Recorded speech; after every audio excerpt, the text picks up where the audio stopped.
Well, hello, and welcome back to Ready Steady Play for Bloodborne, the Hunter's Dream, wherein Chris and I are going to attempt to discover the secrets that we didn't uncover last time. And the very first secret of today's stream is what's happened to Chris. He was supposed to be here at 7. In fact, he was very insistent we start on time. And I was here at 7 ready to go, and he's not here. So I thought, seeing as how he's somewhere on his way, I'd intro the show and get that done with so we can get started with the adventure the minute he arrives. Hey, Heggers. Hey, Difter. Thanks for joining in the chat. And for joining me for this live stream. I'm very excited, actually, because I was this ain't Black Rose Wars. No, that's right, Eddie. Rose Wars finished today, so I hope you all enjoyed the series. That was a lot of fun to film and a lot of fun to edit and put out. Um, so I don't know when we'll do another sort of produced series like that, but it was a lot of fun to get back to it. I forgot just how much work editing is. But so unfortunately, I didn't get to a live stream this weekend, which I had intended to do. I'm not even sure if I did one last weekend. I usually do a live stream every weekend. I haven't done one for a little while though because of the produced series, but it was a lot of fun to do that and get back to that. And I hope that's all help you all decide if Black Rose Wars Rebirth is the version of Black Rose Wars you want to get involved with. And Difter, thank you for the compliment on my visual effects. I know, it was seamless, and I have a bright future in visual effects if if this whole board game thing doesn't pan out. So it feels good to be honing my craft. And yeah, Haggers, it was very nice to get together and play something physically with the boys again. Um, and I'm just catching up on the chit chat here while we wait, guys. But for those of you who are not regular viewers, we will be doing the Bloodborns. It's here. It's set up insofar as Bloodborne can be set up, but this is very dramatic, exciting music for no reason. I haven't got any monsters laid out yet, so I don't know if Chris wants to randomize those or use the same ones as last time, so we can decide that when he gets here. But in any case, this is what we did last time. Was we did the Hunt's End last time, and we got the sort of the generic ending, so to speak. According to Chris, there are 3 possible endings, and so tonight we're going to shoot for the true ending insofar as that's possible. I guess I'll need Chris's guidance because I really have no idea or no inclination how to potentially unlock that. But Chris seems to have some insight from having played the video game, so that's what we'll be trying to do. I'll probably be relying on his insight because if he lets me choose, I probably won't figure it out. Um, so so that's what we're going to be doing when Chris arrives. And if you are, of course, concerned about spoilers, then when he shows up, I guess that's time to tune out. But in the meantime, we can keep chatting. Hager says he's bought a Calax. That's good. Yeah, I got some nice compliments actually on the board game collection, and having it in the background, which was nice. Of course, what people don't know is this is not even like half of it because it just goes wildly out of shot. I was thinking about whether or not I need to reorganize the games in the background so that it's all the fancy ones or whatever. But I have a system. I have a system. Okay, you can't see the system because too much of the Calax is cropped out. But there's a whole system. These are the co-op games. These are sort of like territory control political games. These are ones I don't know what section they belong to. These are like worker placements. Ooh, my Skype is ringing. Could that be our missing Chris? I'll be right back.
Hey, so Chris is here. He's going to be joining us in just a minute.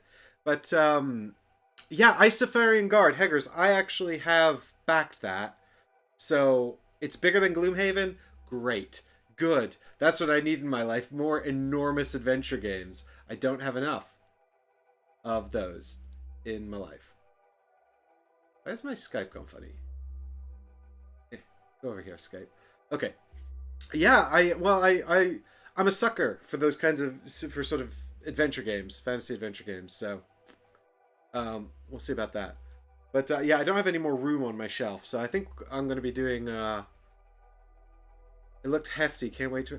I thought it looked quite accessible, actually. Heggers says he thinks Icefaring Guard looks hefty. I don't know much about it at all. So I definitely just kind of back it based on the fact that it looked like sort of Viking adventure, fantasy exploration game, and I was like, yeah, okay. But I liked one of the things I liked about it actually is that it looked quite like down to earth, as compared to some something like the other one I backed around that time, which I think you also backed, Heggers, which was Aeon's Legacy? No, that's Aeon's End Legacy. Aeon Odyssey? The sort of ancient Greek power fantasy one. Chris is shouting suggestions in my ears. Not Lords of Hellas, that's a territory control game. Aeon Trespass. Thank you, Hackers. That's the one. Yeah, I'm excited for that. And apparently you know how to play. So I'm going to hit you up on Patreon and be like, teach me how to play on Tabletop Simulator so I don't have to learn. I'm tired of reading rulebooks. I've been learning Hunter's 1441 AD in line for the live stream I'll be doing of that soon, because that was one of the triptych of games that won the vote for August plays. The other two were Altar Quest and Clinic, which I did play, but Hunters will be getting a play in September, so if you're excited for that, make sure you subscribe to the channel and all that. But hey, look, where is it? Oh, am I on the wrong? I am. I want to bring Chris in, but I'm on the wrong stream deck. Is it this? Hello! Thanks for joining us. Thank you for having me. It's very nice to be here. I hope you've got good questions lined up for this interview. Yes. First off, I understand that you're producing the Ready Steady Play podcast. Why don't you tell us about that? So the Ready Steady Play podcast, it's basically about how Mike cheats at every game he plays. Every episode we have examples from... so what we're going to do is we're going to do a deep dive into historically. We're going to go right back to the very first playthrough that Ready Steady Play ever did. And we're going to do a deep dive into that, and we're going to basically kind of analyze frame by frame. We're going to deconstruct every time I cheated and explain how it happened. It's like Mythbusters, but for Mike's board game cheats. Exactly, and there's nothing to bust. It's obvious. It's very apparent to everyone. Yeah, I'm not subtle at all. They only let me get away with it because I pay them. Just very important to Mike that he wins board games. Exactly. It's the only reason I play. Yeah. Hello, everybody. I've got chat here. Where's everybody? Hello, Eddie, Heggers, Stifter, and the unknowns stealthing amongst you. I'll put this over here, actually. So yeah, I haven't set up enemies for this encounter, even though I always did that, because I thought maybe you should be involved for once, because I've just always ran. I think I picked them every time. Yeah, well, I thought seeing as how we're live on stream now, and I don't have any enemies set up, I'm on the wrong settings. God damn it! Hang on.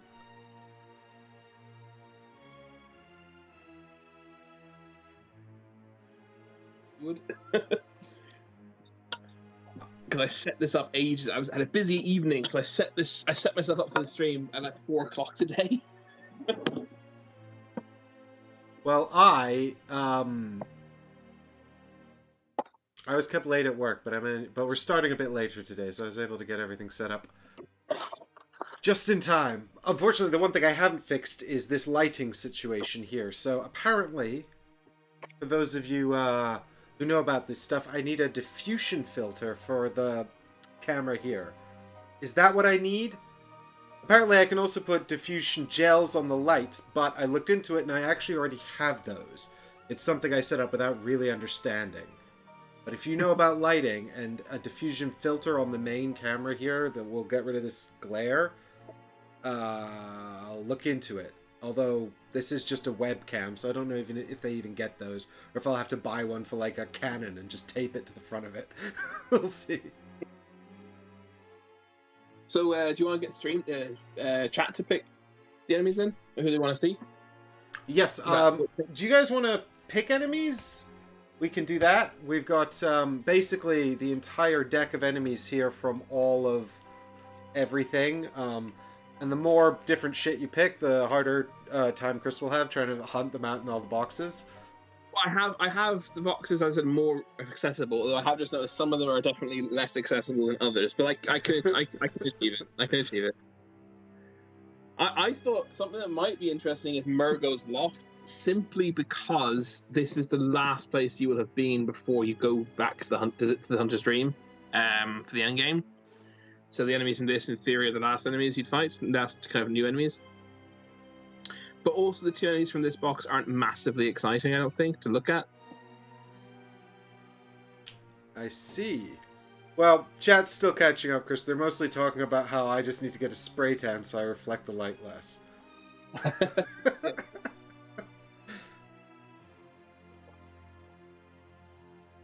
So, I mean, Eddie likes the sound of Murgo's Loft. Oh, chat's not updated for me, that's the problem. Why does it do this sometimes? I don't know anything about the enemies in Murgo's Loft, so I have no idea. The Nightmare Lanterns we fought yesterday, not yesterday, last time, are from the same area from the Nightmare, but they're mini bosses, and we weren't even entirely sure if we were meant to have them or not. So we might as well diversify. Well, let's have the two from Murgo's Loft then, unless someone disagrees strongly. I'm gonna open it up. Another unboxing. I mean, we do need 3 random enemies. Bonus unboxing.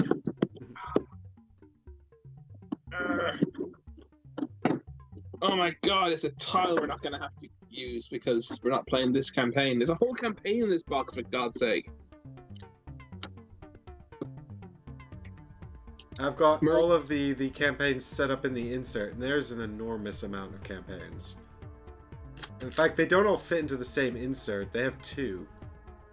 A second, set. Alright, I'm grabbing these dudes. Difter, I don't know what you can possibly be talking about. Oh, did you spill your coffee on a stream recently? Nope, but you might remember what happened during Black Rose Wars. Oh, did you air that? Sure, why not? And then they actually did ask for the prototype back, but the good news was that the token's actually basically undamaged. So that's really fortunate. It's literally just some of the edging of the token has darkened. That's it. So it was, given how bad it could have been, it was remarkably good fortune. What fell in? It was one of the room activation tokens. Oh yes, that was it. That was very amusing. It truly was one of my greatest fumbles. I think content that good should be blooper Patreon. Patreon exclusive blooper material. It was so good. Right, I've gotten these guys ready to go. The Murgo's Chief Attendant and Murgo's Attendant. I'm going through my bags of people to find them. Murgo's Chief Attendant and Mad One. That's not right. No, Murgo's Attendant. Yeah. We do need 3 though. Yeah. So we haven't got a third one yet. We need a third enemy. What about snake balls? I just pulled them out. And they sound funny. They're very hard for me to access. Look, come on, camera. You can They're do under it. so much stuff. Well, then I guess we don't get to play with the snake balls. We can if people particularly want to see them, but I mean, they're exactly what it says on the tin. They're quite literally just a ball of snakes. yeah. Have we definitely played with everything from the base set and the? I I mean, remember we had you the know what? spiders, I but we hate never to, fought. I hate to rain on the parade, but if these enemies are as impactful as the last game, then it doesn't really matter which way That's we true. pick. Would you want to pick the spiders because we played with them, but I remember we never actually fought them. Yeah. Let's do that then. Okay with me. Merciless Watchers. We played with them. They were awful. Yeah, we fought them too. Alright, let's do this then.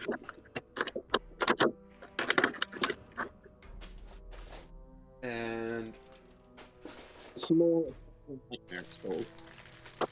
oh yeah, they're scary, those guys. Oh, I just found a bag of kidnappers. Scary. Oh, wait, they must be in the Yahar Ghul set. I didn't realize they came. Interesting. I wonder if they've got a really weird special kidnap role.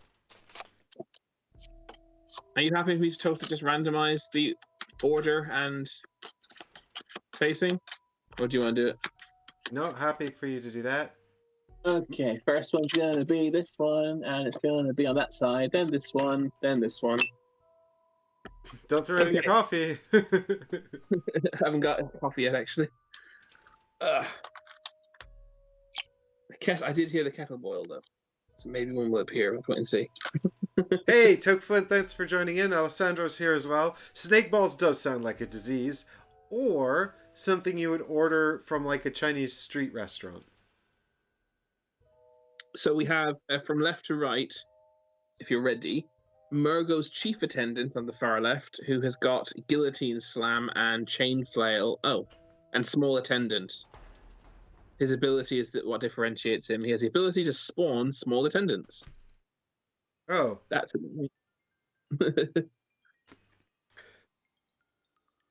And then we have Murgo's attendant. Oh, sorry. So he spawns one Murgo's attendant. And then we've got Murgo's attendant. Yeah, and we have him on the side that has Scourge as a special. So that's the right, yeah. If only it was in focus and we could read it. There we go. Come on. Ability Iron Skin. Block 2 damage from the hunter's attack. Murgo's attendant makes 1 Scourge attack. Ooh.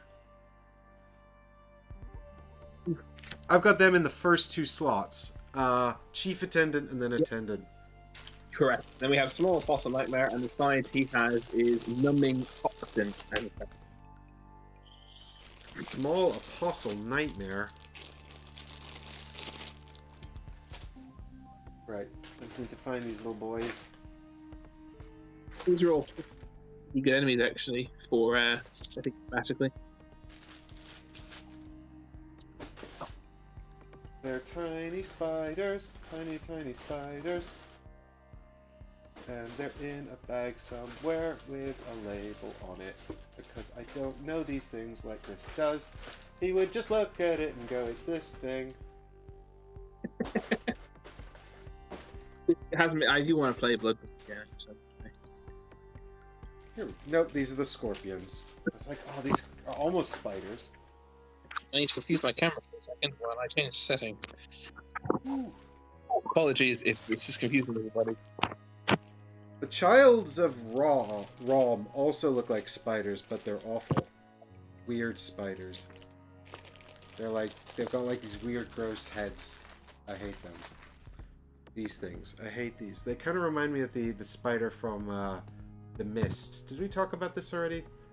I feel like we talked about this already, but ugh. That's not what we're using, by the way. No, I know. I just found these by accident, and I was like, look at them. They're awful and weird, and I hate them. Alright, let's have a look in here. Well, we're looking for the little nightmares, right? Yes, the spiders.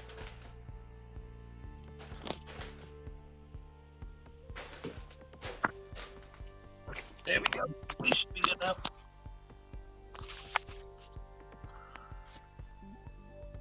Come back. Come and stuff. Small nightmare apostles. There we go.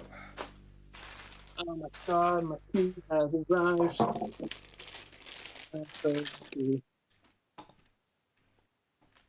I mean, the children of Rom also kind of look like spiders. This is Murgo's chief attendant, by the way, in case you're wondering. Some kind of chain and giant thing. Although considerably smaller than, I'm gonna focus this camera. Like a death mask. A death mask, is that what that is? Well, it looks like something like that, doesn't it? That's what it makes me think of a death mask. I don't know if it actually is. Alright. Oh, by the way, something I noticed you did last time, which is different to what you did previously, and what I think you're supposed to do, but it doesn't matter, you can do what you want, is what you're supposed to do is put 6 health on your hunter and remove it. Oh. Which is what we used to do. I just noticed last time you weren't. Obviously, do whatever you want, but... Well, the reason I was doing it this way was because it's consistent with the enemies. Like, I don't put the enemy hit points on and take them away. No, I agree with that, nor do I. I agree that the inconsistency is frustrating, but generally speaking, I always prefer removing.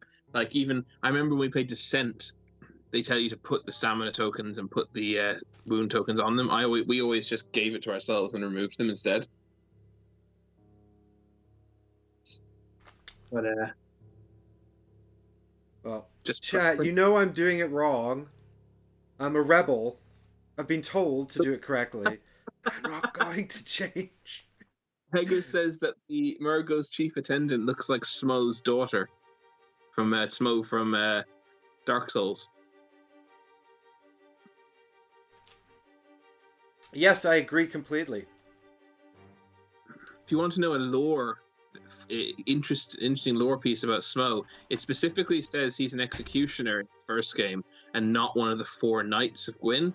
But in Dark Souls 3, when you find his armor, it references that it belonged to a knight of Gwyn.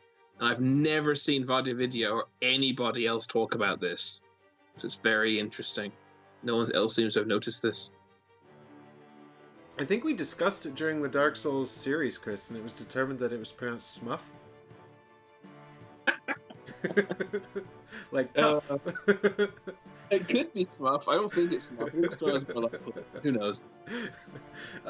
What side is the Nightmare Apostle on? Numbing Toxin. I guess that's okay. So, arachnophobes beware. Here comes this guy. If the hunter's attack does not stagger, they must dodge 3 or discard all cards from their hand. That's right, Difter. That's the interesting thing about, I suppose, about Miyazaki's writing style. The fact that not only is there mostly a lack of definitive information, but even when there is definitive information, there could be in-world mistakes. Yeah, the annals of history could be. The unreliable narrator. Very true. But the thing is, you can't take the item descriptions as having a clairvoyance, not clairvoyance, probably the wrong word, but having a omniscient, that word, you assume that it's correct because you know that it was written by an author, you know? Yeah. But, you know... That's the word. Yeah, that's the unreliable narrator, isn't it? Because we kind of go into these things assuming that the in-world sort of constructs are correct because we have the meta-knowledge. It was constructed by an author outside of that world. But, you know, the deliberate placements of mistakes is a great narrative technique. God, who is it? This does follow its own lore, mostly. It's just open to interpretation, that's all. So, we're going to try this again. Yes. Let's go. Let's find these side quests and get them done. Yes, I was saying to chat, I'm going to be largely following your lead on this one, I think, because if left to my own devices, I probably won't figure it out. Well, I mean, you have surmised that we found a one-third umbilical cord just by getting to the end game, which is the same in the video game. You will get Yes. one no matter what, I think. You correctly surmise there's two more, which are definitely key. Yusefka did not reveal one when we completed the quest, but there was another potential card to reveal by not killing her straight away, and I think we need to do that. And the other side quest we never even initiated, so we'll have to see. Yes. Well, yeah, I mean that's the kind of thing I would 100% have missed, which is Yusefka like not killing her. Like my assumption would 100% have been we have to kill her right away. Yeah, but it didn't work. So let's try the other thing. Right. Yes. But I would have definitely not have sort of initially gone, okay, we need to try this other thing. I definitely would have been like, okay, there isn't a thing here, you know. My assumption, I think I would have been already too biased towards my initial assumption that letting her experiment on us or whatever is just bad. Well, we didn't get anything out of it when we killed her. Like nothing happened. We got like a reward or something. We got like an item or a rune or something. But anyway, do you want to read the intro again, in case anyone didn't hear it the first time? Yes. Yeah, but the difference of the Artorias storyline is that it is fact within the lore that Artorias was recorded incorrect. That what happened to Artorias was recorded by in-game historians incorrectly. That's kind of the difference there. Whereas Smo, it's just that you're told something in one game and something different in another game. But in Artorias, like the canon is that everyone in the game is wrong about what happened. But when you say you're told about Smo, do you mean the game sort of tells you using its narrative text, or characters in the game say stuff? No, it's the item descriptions. Item descriptions. Okay, that's a bit less plausible because that's like meta knowledge, isn't it? An item in Dark Souls 1 says one thing, and an item in Dark Souls 3 contradicts it directly. What could it mean? I know. It could be. I mean, the thing is, it could also be a translation issue because there have been translation issues. Because Lost from the Annals of History was turned into Lost the Annals of History, so they made it sound like Gwyn's first son was punished for like dropping the history book and losing it somewhere. It was very confusing. I'm still going to. I still think I'm still getting mileage out of Infliggy. What's Infliggy? It's the translation issue from Rebirth. I inflict 2 damage to all the mages in the lodge. Oh yes. Infliggy. All right, let's go. Let's go with this. All right, here we go. The Hunt's End bonus chapter. Start of the hunt. Reveal card 1. Complete the hunt as quickly as possible. Completing the hunt as quickly as possible will aid you, but additional rewards may be revealed as well. End a move on Yusefka's clinic tile and reveal card 18. End a move on the Whedon Chapel tile to reveal card 22. Pronounce it different every time. And I'm gonna keep doing it. Nobody can stop me. The Hunt's End. The hunt has been completed. You attempt to return to the dream, but upon exiting the haze, you find yourself deep within Yarnum. Or so you thought. The sky is dark. The sky is dark, the streets barely lit. As you focus, you see that the edges of the building, no, the very world, appear ethereal, much like the dream.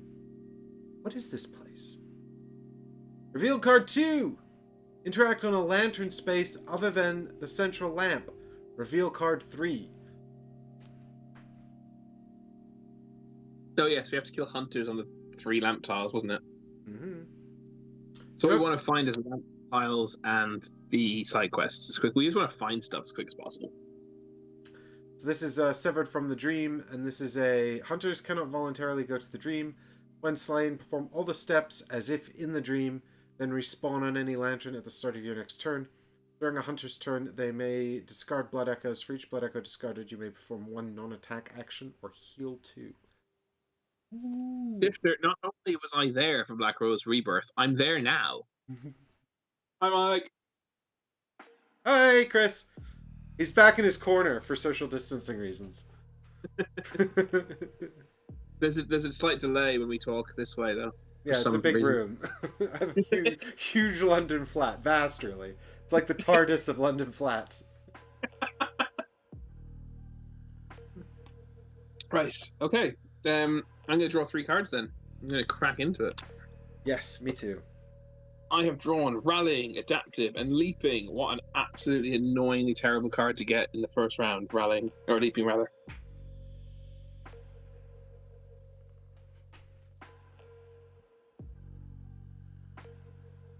Yeah, I don't rate Leaping too much because I've barely ever used it for its purpose. I do rate it, but I just think it hasn't come out properly in this. Yeah, anyway. What did you get? I too have drawn Leaping, actually. I've got Leaping, Counter Strike, and Poised. Also terrible first turn cards. I guess all our cards are just good now. Oh, by the way, I don't know if Mike said we've reset everything to the way it was at the start of the last stream. Yes, this is true. So we haven't kept rewards from that we swapped out. So we're basically trying. Anything we earned in the last game has been reset. Okie dokie. So who wants to go first? It doesn't. I mean, either one of us could go first, and the other person could then maybe get a benefit out of leaping. Is there any reason I've got a heal too?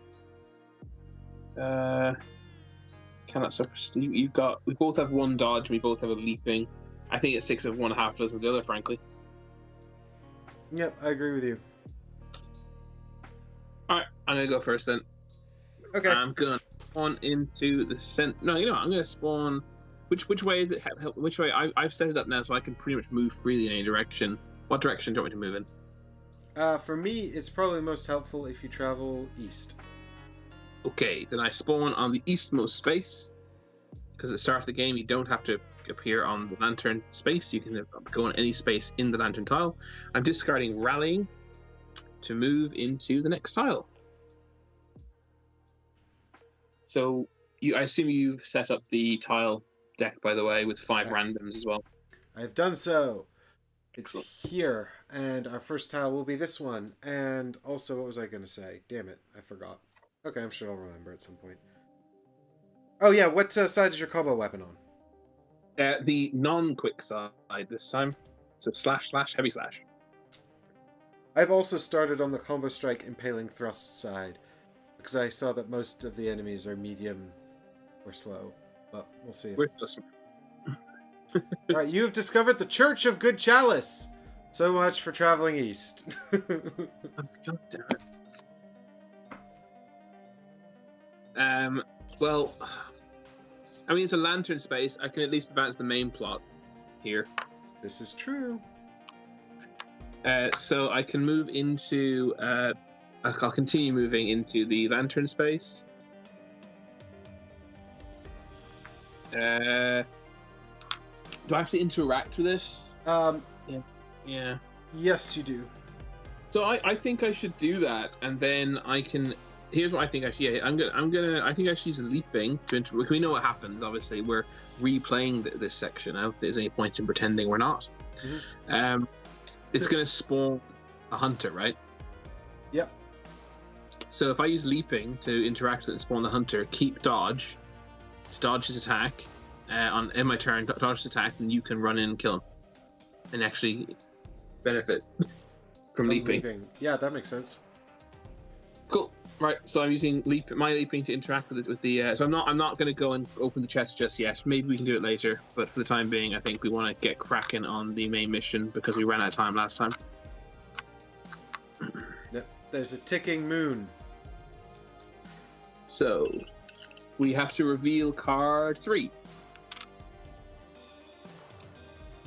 What's it gonna say? The hunt end. Something beckons you to seek the lamps. Somehow you feel that restoring them will also restore your connection to the dream. As you light them, however, shadowy figures emerge. Reveal card number 4. Spawn 1 Hunter mini-boss on this space. Hunters may interact while on lamp spaces other than the central lamp to mark that space with an insight token, then spawn 1 random Hunter mini-boss on that space.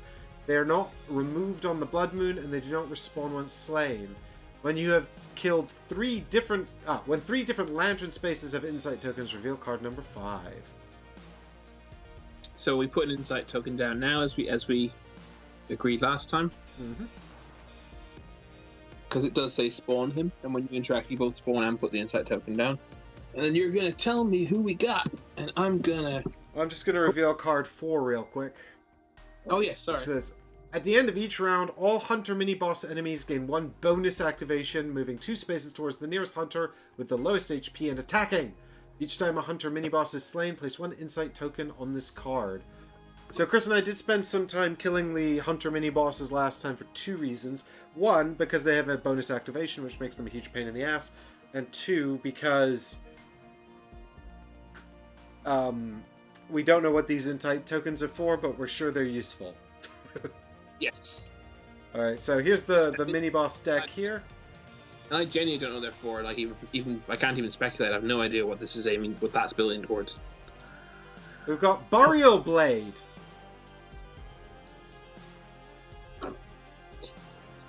I've just realised Burial Blade's in the other little box. Oh, thank God it's here.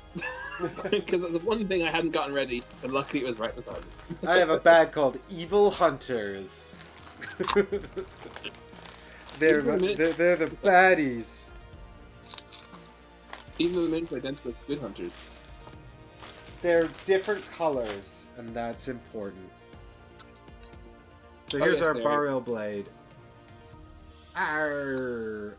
Oh, he looks like the Scarecrow from Batman. He does look quite a lot like a Scarecrow. Is this not what Gehrman chopped her head off with? I think it might be the same weapon. I have to have a look at it, but it's not. That isn't the Gehrman miniature though. Yeah. But I think that might be the same weapon. Yeah. The same trick weapon, I should say. We must obey the lore. He's like, rah!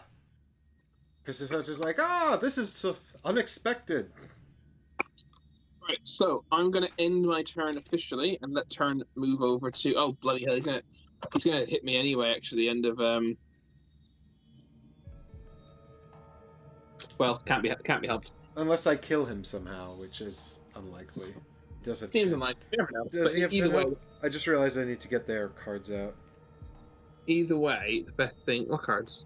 Oh, the enemy activation. Yeah, the enemy cards for the hunters. Like, what's his stat line?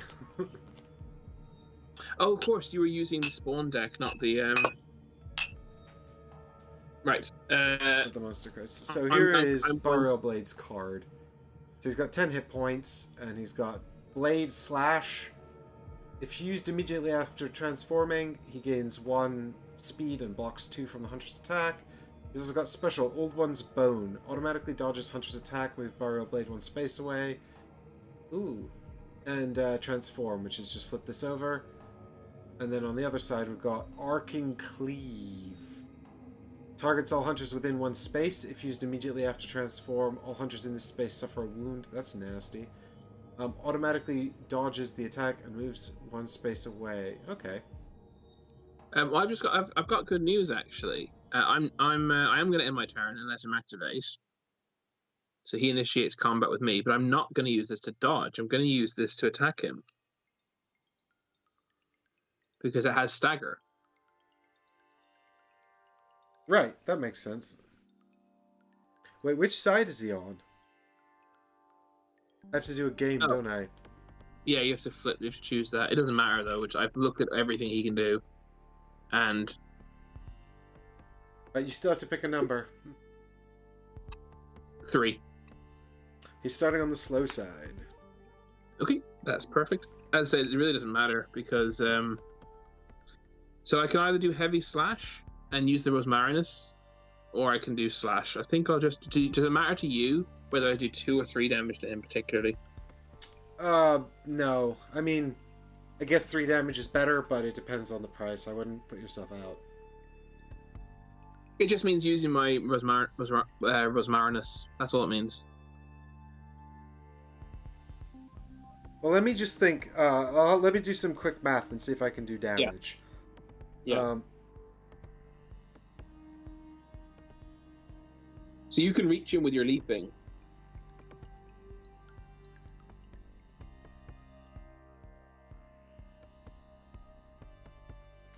Yeah, I Yeah. mean, the thing is, I can reach him with my leaping, and then just deal damage to him with the rest of my cards until he's dead. And if I So something I've noticed is leaping plus poised does 7 damage on the side you have, and then you still have your dodge to dodge. So 3 damage would make a difference, I feel. Well, yeah, but the counter strike I have deals 2 damage after dodging.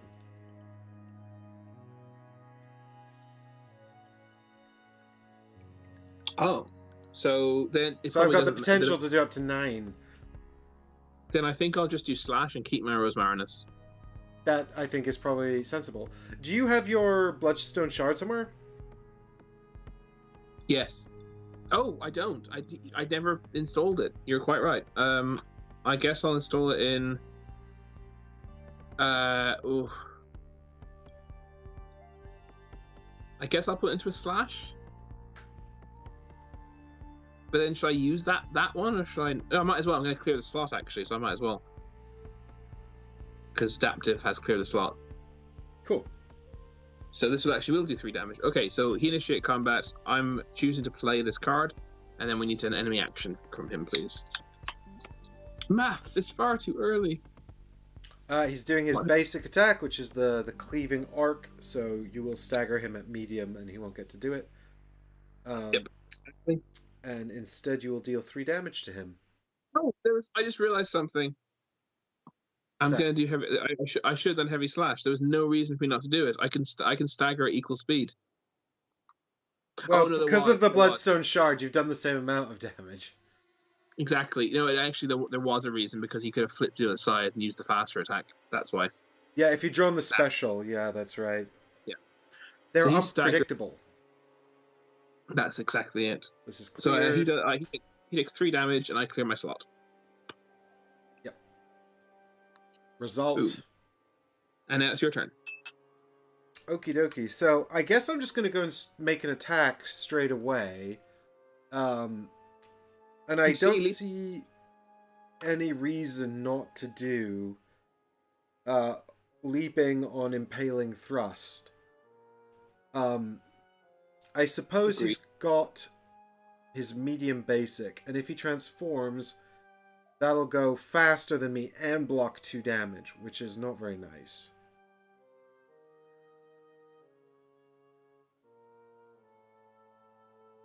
He's also got his specials, which dodge, and he moves away.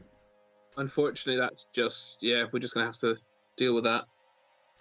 Yeah, unfortunately, I can't really do anything about that. So once he's got a few more cards out, we'll have a better predict. We'll be able to predict whether he's going to dodge better. Yes.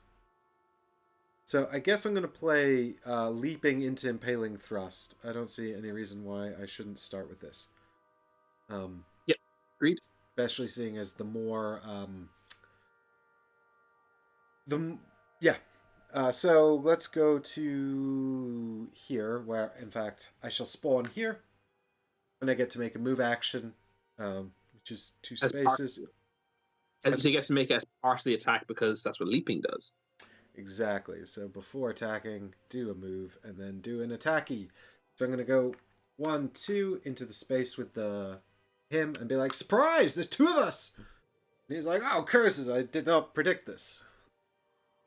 Surprise, friend. And now I'm going to draw a behavior card for him. I don't really have I can use dodge, actually, in my medium speed. So I'm really hoping he gets a basic. That'd be supremely good for me. He'll take a lot of damage if he draws a basic here. But It's ability. What's that? Flip him over and then do another action. Oh, hopefully he Okay, draws another ability. you have a 50-50 shot of him not. But you can dodge anyway because you can dodge same speed. He did basic. Yes, that's good. That's good. Well, no, because he's used it immediately after transform, so it's fast now. Oh, I didn't realize it said that. Bummer. So, unfortunately, he hits me for 2 damage, and he's going to block 2 of my damage. And there's not really anything I can do about that. But I'm sure it's fine. It's okay. Hopefully, yeah, hopefully it'll be alright in the long run. Fingers crossed. So he does. At least he didn't move. So I do 2 damage instead of 4, which is a bummer. But I think I can still kill him. Let's find out. So, Yeah, I think you can too. So that's resolved, and yeah, now I guess I'm just gonna set up. If I set up poise though, I can't dodge. Yes, that's the issue. Actually, I didn't realize that. Oh, but you can transform for free and then attack him again next turn, or next. Well, what I can do is I can hit him now, and I'll just suffer whatever's coming at me, which could be a Yes, lot of damage. But then I can kill him when he attacks me when I dodge. Then. exactly. Yeah, I think so. So really, what I'd like. Well, actually, to be fair, what I'd like for him to draw here is another basic. Because you'll also, when you kill him, you get a blood echo, which will heal you too if you want it to. You could also loot those chests if you were very weak, to get another blood echo and heal another 2. So I think you can tank this hit. Yeah, my concern actually now though is he could draw a special, right? He's it's 50-50. He's got 1 basic, 1 ability, and 1 special. But if you draw special, you won't get hit at least. Yeah. Well, I was just considering possibly doubling down on using some cards or something to power up my attack. But given that there's a 1 in 3 chance that the whole thing is just snuffed, I don't think I'll bother. Can I just point something out? You could have repeating pistoled his basic attack. Oh, I could have, actually. There's no new information, so you can definitely change that if you want to. It means you've done 2 additional damage to him. Yeah. He hasn't hurt you.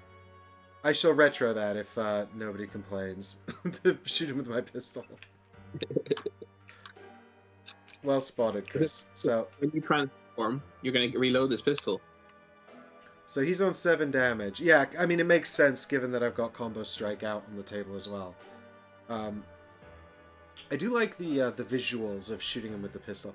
Yeah, Haggers, this is another example of my cheating for the podcast. I know. We'll probably get to this episode in like 2027. Like I said, we're going right back into the start with the podcast. For some reason, there was wires got crossed on the internet, and the Instagram page for the podcast is called restricted.view for some reason. But it's fine. Head over to restricted.view and give it a follow and a like. And we'll have the Race Day Play podcast out very soon. I hope my show gets as many shout outs on your podcast as your podcast gets on my show. Tell me, chat, does he ever say, like, I go and watch Ready Steady Play if you like board games? You'd know if you listen to it. Also, my audience isn't as big as yours. So I don't think it would help you much. Right, I'm sticking poised in Combo Strike, and I'm just going to tank whatever's coming my way. Egg is quiet.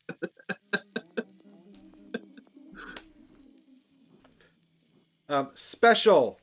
So he's dodging Combo Strike and moving away. So let's move him up to the chests, yeah? That makes sense, because then we can move in there and kill him and get the chests at the same time without, Yeah, it makes... Yeah, I guess so. Otherwise, we're just moving him out of the... Well, I mean, we could move him out of the Good Chalice, I suppose, but...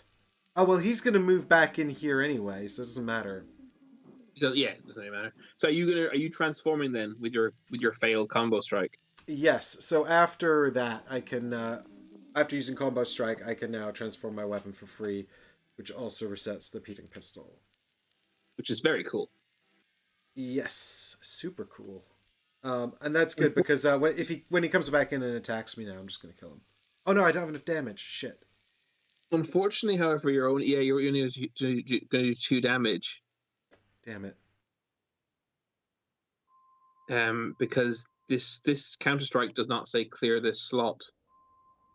In addition to everything Yeah. else. I'm just thinking if there's anything I can do about that. I mean, you could do a heavy slash, like attack. What do we know? Wait, what he drew a special just there. Yeah, so We know he's going to do. He's got ability and basic left. No, he's only got basic, hasn't he? He's done ability already.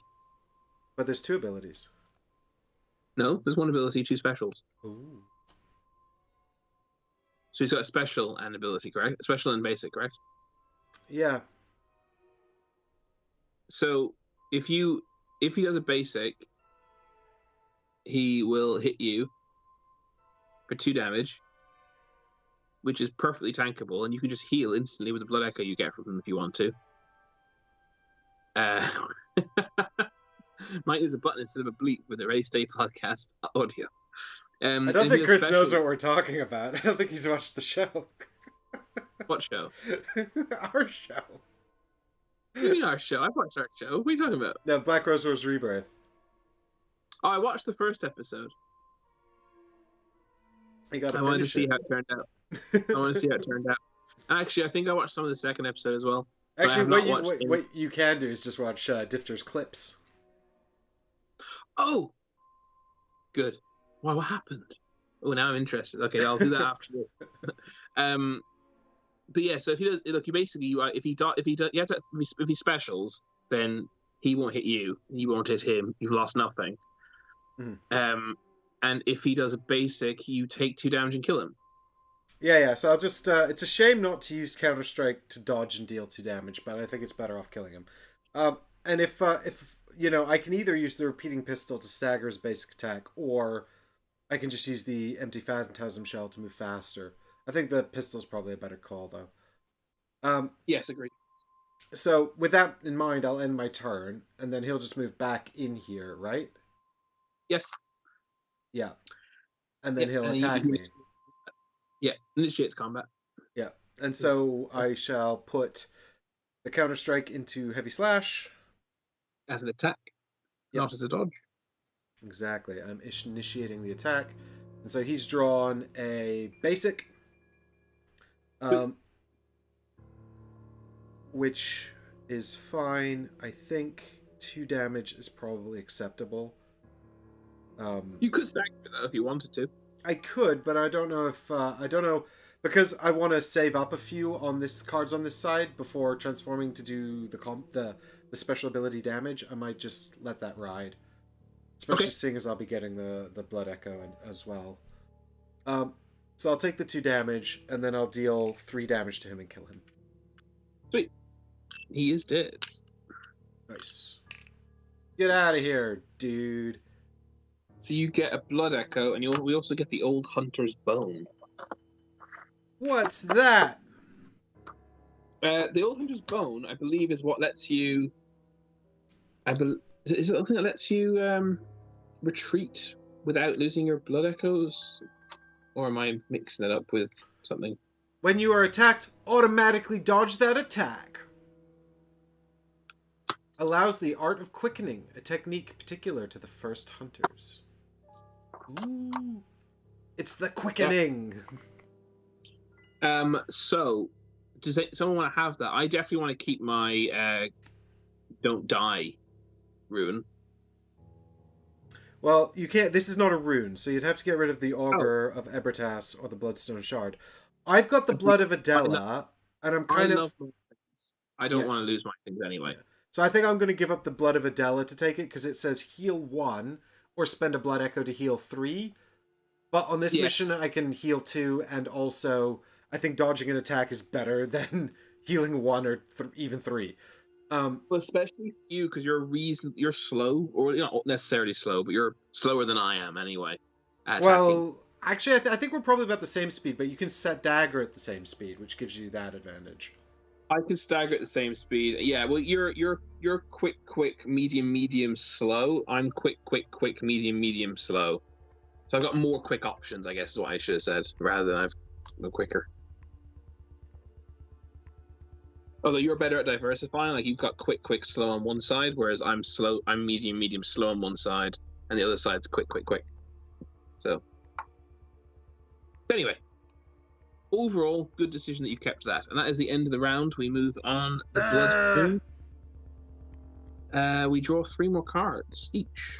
I get basic stagger, tireless, and tireless. Great. Well, at least the lantern watchers are gone, so we don't have to worry too much about frenzy.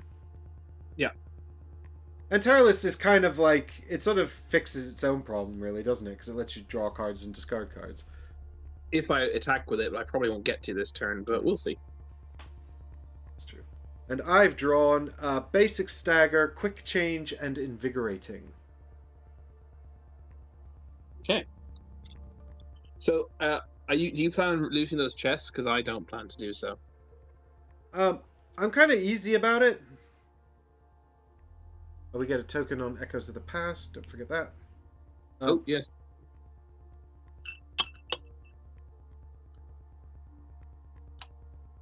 My plan is just to get out of there and move to new space. Okay, well, I'll let you do that and then make my decision based on what you discover. Okay. I will discard one of my tireless to move back into the central lamp eastmost space. I'll then discard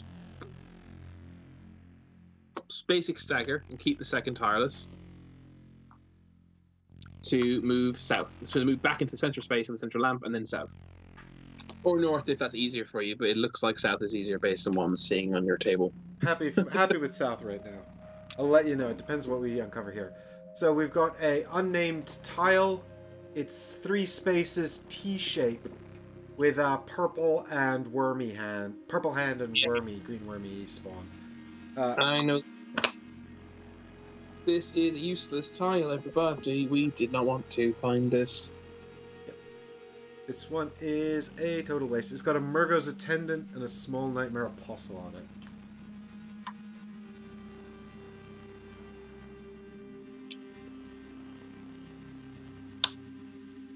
A little attendant, right? Yeah, basically. No, it's a big boy attendant. Murgo's chief attendant. Yes, I shorthanded it without realizing that would only create confusion.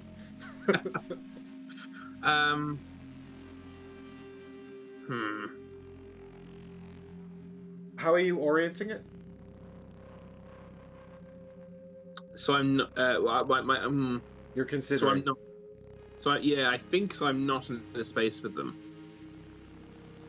But actually, maybe I do want to be a space. No, I don't think I do. Oh, they're not that hard to kill. The apostles are quite weak, actually. You know what? Let's orientate it so that I'm in the space of the apostle. That's quite annoying though for traversal purposes, though. Because I'm just aware I could probably kill this. I could kill this apostle with this tireless card and then get another card. Yes. So I think this is the best thing to do, even though it's annoying for traversal purposes. So then I'm going to play Tireless into my slash that has the Bloodstone Shard, because it was cleared. We know he's doing a special, actually. So he's going to be fast. But I can use the Rosmarinus to slow him down and then stagger. Oh, I don't have stagger. Ah! Yeah, he's also doing poison and stagger himself. Well, the Rosmarinus will remove stagger and poison because it says they lose a speed and lose all effects. Yeah, that's true. But I will take the 3 damage, which is rather nasty, actually. Yeah. So maybe this isn't the way to do it. Maybe I should spawn into, what does Chain Flail do? Oh my god, the chief attendant does the same bloody thing. It's basically the exact same thing, except instead of stagger, it's stun, which it's arguably it's not worse. Either way, I can cancel it with the Rosmarinus. Yeah, so the chief attendant is 2 damage instead of 3, but also she's got 5 hit points, so you won't kill her. Whereas you'll kill the Nightmare Apostle? But do you know what I could do? And what I will do, in fact, I think. Well, the reason I think I could have killed Murgo's attendant was the chief of the Ogre Abritus. But here's what I'm actually going to do. I'm going to use Carol Ruin Eye, and I'm going to discard Tireless, and I'm going to draw Adaptive back into my hand from my discard pile, as per the Carol Ruin Eye's ability.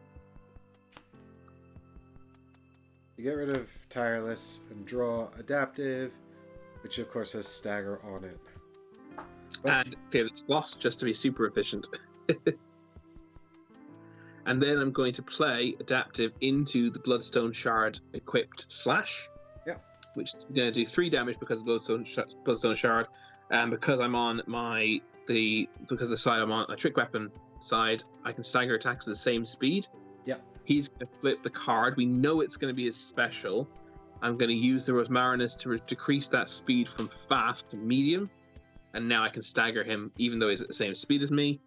And then I kill him with 3 damage. Because you can stagger people at the same speed. He takes 3 damage. Bish bash bosh. And he's dead.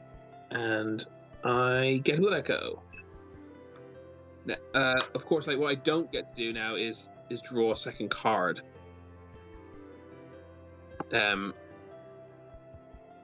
So actually the chief attendant's going to walk in there and smack you. Yes. Can I use the Ogre Breeders to move him into the space off the board? I don't think so. Well, I'm just going to have to take this smack, I think. Yep. That seems... I have the Blood Echo. Well, you could use the Blood Echo to move. Oh, of course. Yes. Thank you, Mike. I can.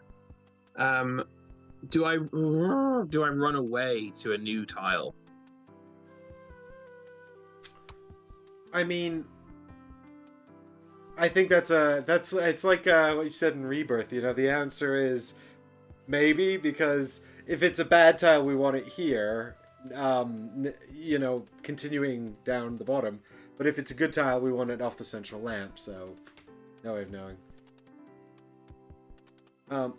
I think the advantage of continuing is that you do get to reveal a new... Well, actually, no. You could reveal a new tile by going north, couldn't you? Yeah, and you know what? I think that's what I'll do. Yeah. Because, like I already said, the reason I haven't looted the chests is I'm very aware that to get to the proper ending, there's a lot to do that when not much time to do it. Yeah. So I think we need to get these things on the board. I'm going to do that. And I think tanking one hit from a new enemy, hopefully it's only one, is possibly worth suffering through. I do have my respawn, so to speak, my Your Carol of Corruption, yeah. Yeah. So I'm going to spend the Blood Echo and move 2 spaces north, back through the central lamp. What have we got here? Something useful, please. Oh, that happens later, right? When the chief attendant activates. Him following. Yeah. Oh, that'll happen once we've resolved your movement, won't it? Yeah, which I guess we have, because I've moved 2 spaces off the board, so you can move him 1 space towards me. So he moves into the Apostle Nightmare's spawn location, and you've discovered the Grand Cathedral. Oh, that's one of these. Hey, it's got a lantern space on it. It heals. There's no enemies. That's good news. Yeah, it's actually okay. We are running out of spaces, like directions to go to find the stuff we need to find. I need to move my camera back a little bit. There we go. There we go. Okay, so that's the end of my turn. He is not within 1 space of me. That's Murgo's chief attendant, so he does not activate.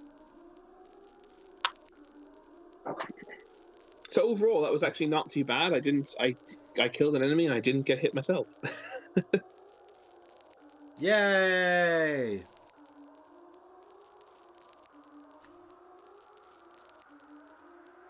All so right. what are you gonna do? What am I gonna do?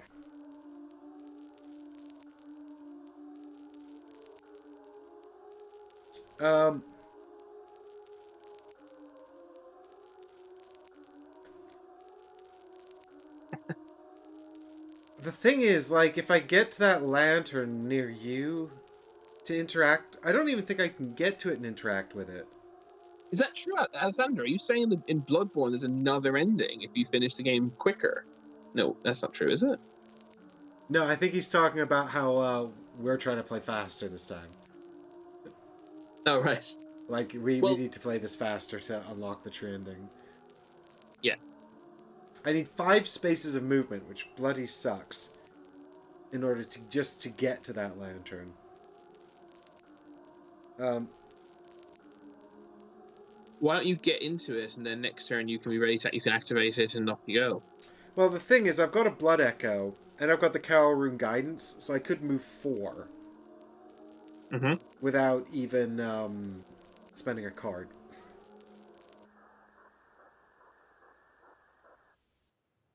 Well, that means you could, if you wanted to,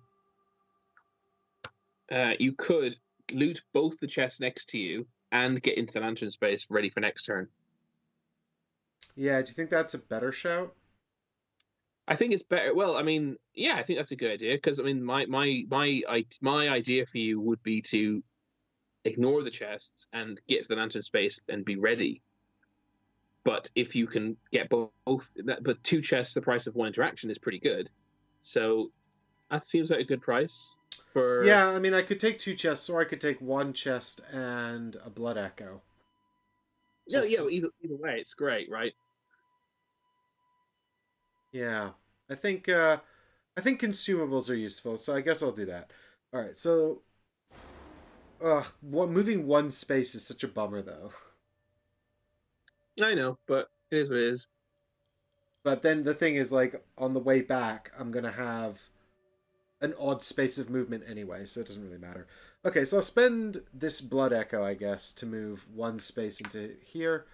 Then I'll give up basic stagger to interact with the space to gain a Blood Echo and a consumable, which means I loot the chests.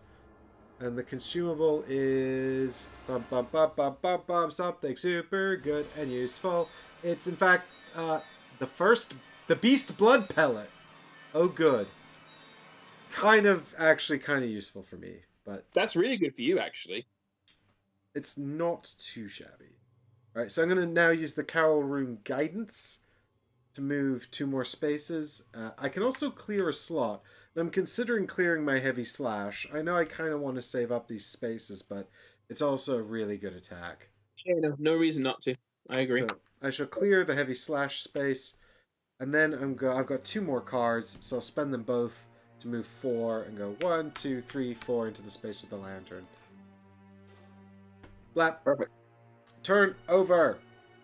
And nobody's adjacent to the Murgo's chief attendant, so they don't do anything at all.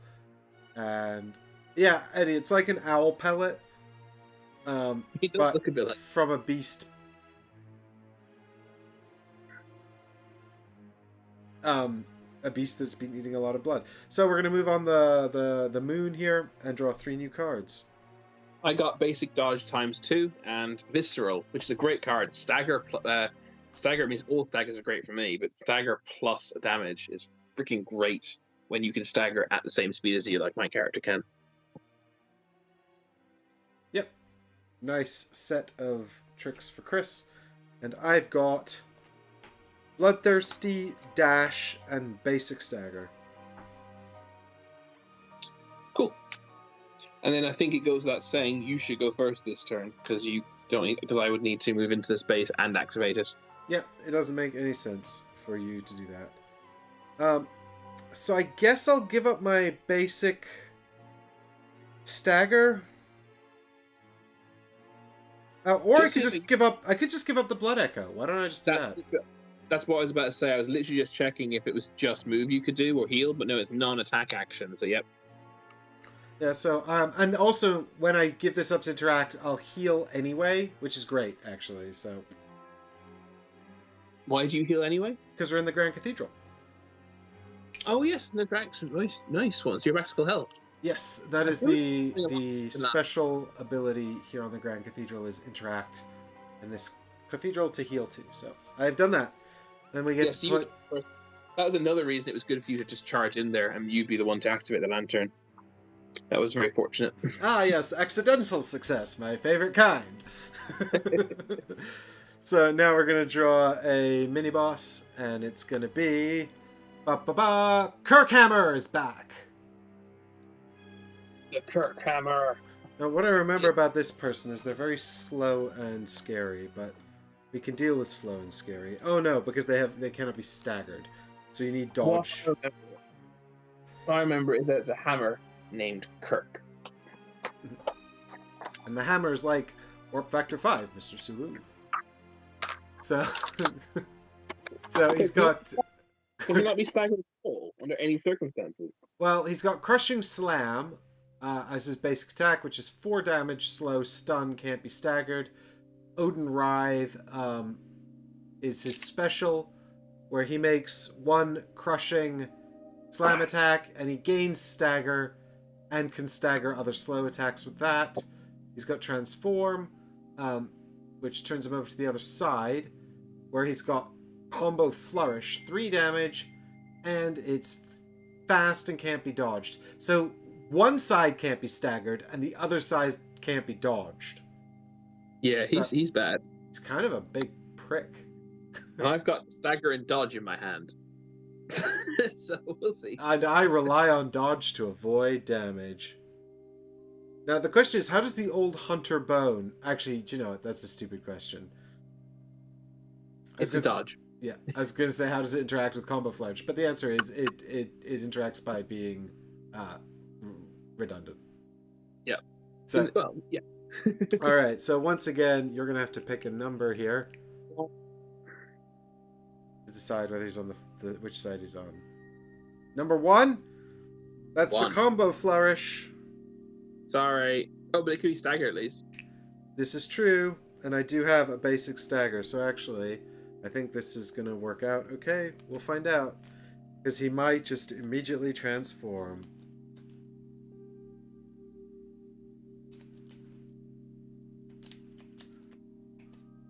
Dun dun dun. Bum bum bum. You have your pistol ready to go as well, remember? Yes. Yes. So, the question is, am I going to start with a fast stagger, or... Actually, do you know, I think I'm going to start by using Bloodthirsty into Heavy Slash. That's exactly what I was going to say. Do a Bloodthirsty Heavy Slash. Yeah, and then 100%. And then I can either dodge his Combo Flourish or pistol it if I have to. Yep. Depending on what happens. And you're not relying on stagger right now, which is good. Oh yeah, well I'll have to pistol because that can't be dodged. Right. Yes, that's fine. You have the option to do it. That's fine. Well, he might transform. Then you can. Exactly. I've got options. Hammerman! It's hammer time. What's he doing? Alright, let's have a look here and see what his agenda is. So I'm going to do Bloodthirsty into Heavy Slash. This will do 4 damage. And he's doing... it's special! What's that? Okay, so he's going to make a Combo Flourish attack with Stagger that staggers at medium. Which is fine then, because I will just... I'll dodge on Quick Stab. No, it can't be dodged. Actually... But you can stagger it. Yeah, because... so I will stagger it using the repeating pistol. So I shall stagger his because Hunter firearms are before, like, they're at speed like -1. They're like before anything. Yes. Basically, they're the uh-oh card. Oh no, I'm in trouble. Quick, shoot him. So I've done that, and I guess I'll attack him again, right? I guess so. I mean, did you draw a card from Bloodthirsty? Oh, on kill. Sorry, it's on kill only. That's such a bummer. Yeah. But yeah, I think. I mean, it's looking really likely I'll kill him if you don't, right? Right. Well, I mean, you could end your turn so you can attack and dodge in one go if you wanted to. It's up to you, really. Yeah, I think that's probably sensible to end my turn here, and then just try to put some more damage into him. Yeah. Okay, cool. Let's do that then. So, I'm gonna end my turn, and he's like, "I'm gonna get you." And I'm like, "No, don't do it." So I shall put basic stagger into quick stab. This will only do 1 damage, but better than nothing. And let's see what he does. He does ability. So he's gonna transform and then draw another card. Oh no, crushing slam cannot be staggered. Good thing I've got dodge. Yeah. All right. Whatever you do, don't draw another ability card. It's special. Can't. It's a crushing slam against stagger, which is fine. So I shall, and it also then cannot be. Yeah, it's fine. I'll put dodge here into quick stab, and then I clear the slot. So he winds up taking 2 damage, and I don't take any. Yeah, because your attack happens first for 1 damage. Then he attacks you slowly. He doesn't stack you because he went slower than you. You dodge it, clear the slot, and because of your trick weapon, clearing the slot does the damage. Cool. Yes. Sweet. Resolved. So he's on 6 damage, and it's over to you to moida him. Right, so I'm going to be really clever, because I'm clever, and I'm going to use the Augur of Abritus to move him into my space and save me a card for once, which would be a really annoying movement, and do 2 damage to him right off the bat. I love the Augur of Abritus, it's so useful. Yeah, this is like the best thing we found, or one of the best things we found. I'm then going to attack him. I only do 3 damage to him. I'm actually... he can't like block damage or anything like funny like that, can he? Not that we're aware of, but of course he does have... He's actually what side? He's doing all basic attacks, I just realized. That's all he's doing. Yes, so you just need to make sure you have a dodge. So no, I don't need to do anything. He's going to be dead before I'm going to play one of the basic dodges into my Bloodstone Sharded Slash. I mean, you don't even need to use that space, but you might as well. I do. He's got 3 health. No, he just took 2. I did 6 in total. So he's on 8. Oh, I thought you did 5. Well, look, it doesn't matter. I'm going to use that. It's going to clear that slot. So whichever one of us is right, he's still dead, and it costs nothing. But I'm right. I'm sure you are. Oh yes, you did 4 plus 2. I forgot about Bloodthirsty, the +1. But anyway, I'm playing a basic into a medium speed attack anyway, So which will clear this. He's super dead. Just make sure you flip the basic card anyway, so it's in the discard pile. Yes. So he does attempt to do a basic attack, but fails. He dies before it even happens. I get a Blood Echo. That's what you get for being basic. And we get Odin Writhe. I think, is that the card that you took last time? I think so. I need to find it. Think I might have put it into the wrong place when I put my stuff away. It is here, and it says, on attack, gain stagger, and you may stagger attacks at the same speed. So that sounds really good for you. Yeah. That is useful for me for sure. Wait, what's it called again? Oh, it's called now. Kawarun Odin Writhe. Yeah, I found it. Cool. Thank you. So I could give up my Kawarun Guidance, or because I've used it and I don't want to die. You will get it back potentially. I mean, I could give up as well. Obviously, the Augur Bretis, but I will die at some point, and I love that. It's just too good to give up. Yep. Your Kawarun Eye you could give up because you've used it. It's okay, but. Oh yeah, forgot about Eye. Oh yeah, Augur Bretis isn't something I can give out. Discard one. Oh, actually, yeah, Eye isn't great. It's one of the very few times I've used it, but this is better for you, I think, because I can already. Yeah, stagger at the same. I do think this is better for me. Yeah, agreed. Okay. So would you like it? Sure, I'll take it. Okay, what are you getting rid of? I'm getting rid of Guidance? the Kaoru guidance, which is good, but the thing is, Very Odin Ride's going to give me more survivability. I've also got Old Hunter Bone, which is more survivability, and the Beast Blood Pellet as well. So I'm like, hopefully not going to be dying for a little while. So I guess it's okay to get rid of this for now. Yeah, I don't attempt fate. We're doing very well when it comes to not dying. And Alessandro, I have one insert for this game. It's the Laser Ox insert. It puts all of the game components except for any of the miniatures into the core box. We put an insight token on Echoes of the Past and the Lantern. If you haven't, you have, I think. Yeah, you have. Yeah, I've got it all. Yeah, got my thingies covered. So you've still got two cards. And a Blood Echo. So I guess I'll start moving. Because again, nope, this is far too much to give up just losing that chest or something. I'll use the Blood Echo to move south and then west. And then I guess I'll be brave and I'm going to discard the dodge and keep the visceral card because it staggers. To move one space west, and we'll see what happens before I decide if I'm moving another space. Did Chris just jinx us? No, of course not. We're definitely not spawning a bunch of enemies in this tile who are going to insta-give me. Don't be silly, Difter. Which card did you give up? Dodge. I've kept visceral. Ooh, brave. Okay. It is brave, but it staggers, and I can stagger it only. And any enemy that comes up is going to do a basic attack, which I can stagger.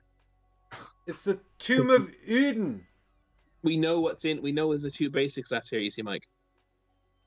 So it's not risky at all. It's actually perfect game knowledge that I cannot be hit. Yeah, unless the enemy has a cannot be staggered thing, but they don't because I can see they don't. Well, unless you're in a space with a lantern, Chris. But I have to choose to spawn the guy. Yes. What title's the name of the tile? It's the Tomb of Uden. So this has also got a thing on it. It's one of the mini quests. Oh, is it? Yeah, when you end your move here, you're going to reveal card 22. Why have I lost this? Why is that tile not in the... Oh, no, I'm thinking of Odin Chapel, actually. This is a random one. This is a random named one that's been added. However, we can still use this lantern space to achieve something.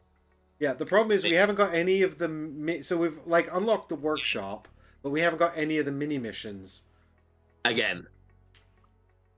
And we've created nothing but dead ends, quite by chance. Because this one is a random ad. Again. This is really annoying. Okay, I think I should keep moving into the chest space and loot the chest, because I don't want to spawn him with this one card, because then I can't do it. He's going to attack me twice. Yep, that makes sense. I'm going to keep moving, and also this is a really nice chest, and I'm going to discard my visceral card, which is a great pity because it's a really good card, instead to interact with this chest. And this space happens to say, instead of drawing a random consumable, draw 3 and select 1. Yeah. So, do you want to know? Shall I do this? Do you want to know Shall I tell you what you've got? Yeah. You're the one with the camera on cards. Draw some cards for us, and I'll choose one. So the first one you've drawn is Throwing Knife. Deal 1 damage to 1 enemy within 1 space. Could be good for a clutch kill. The Blood Vial. Heal 2. And the Fire Paper. On attack, +1 damage. Oh, it's all good. I'm very willing to be led by you and or chat, because I think they're all very useful. Yeah. I mean, I think the Throwing Knife is arguably better than the Fire Paper, because it's the same thing but doesn't need to be part of an attack. I was about to say that. So, Fire Paper's gone. So Throwing Knife or Blood... do you know what? I feel like we actually are pretty good at damage. I think the Blood Vial has more utility. Personally. You reckon? Yeah, because I think otherwise you spend what could be an action to do the same thing. Okay. Whereas Okay. I feel like our damage output's actually pretty good. Yeah, I think it's fine. All right, let's do that then. So that's the end of the round. We move on again. Unfortunately, we're basically going to have a turn of just getting into position to run into that only way we have to go. Oh wait, no, we have to. We can deal with this lantern first of all. We might as well. I mean, yeah. Do we want? I mean, I guess we should deal with the lantern. My thinking is that.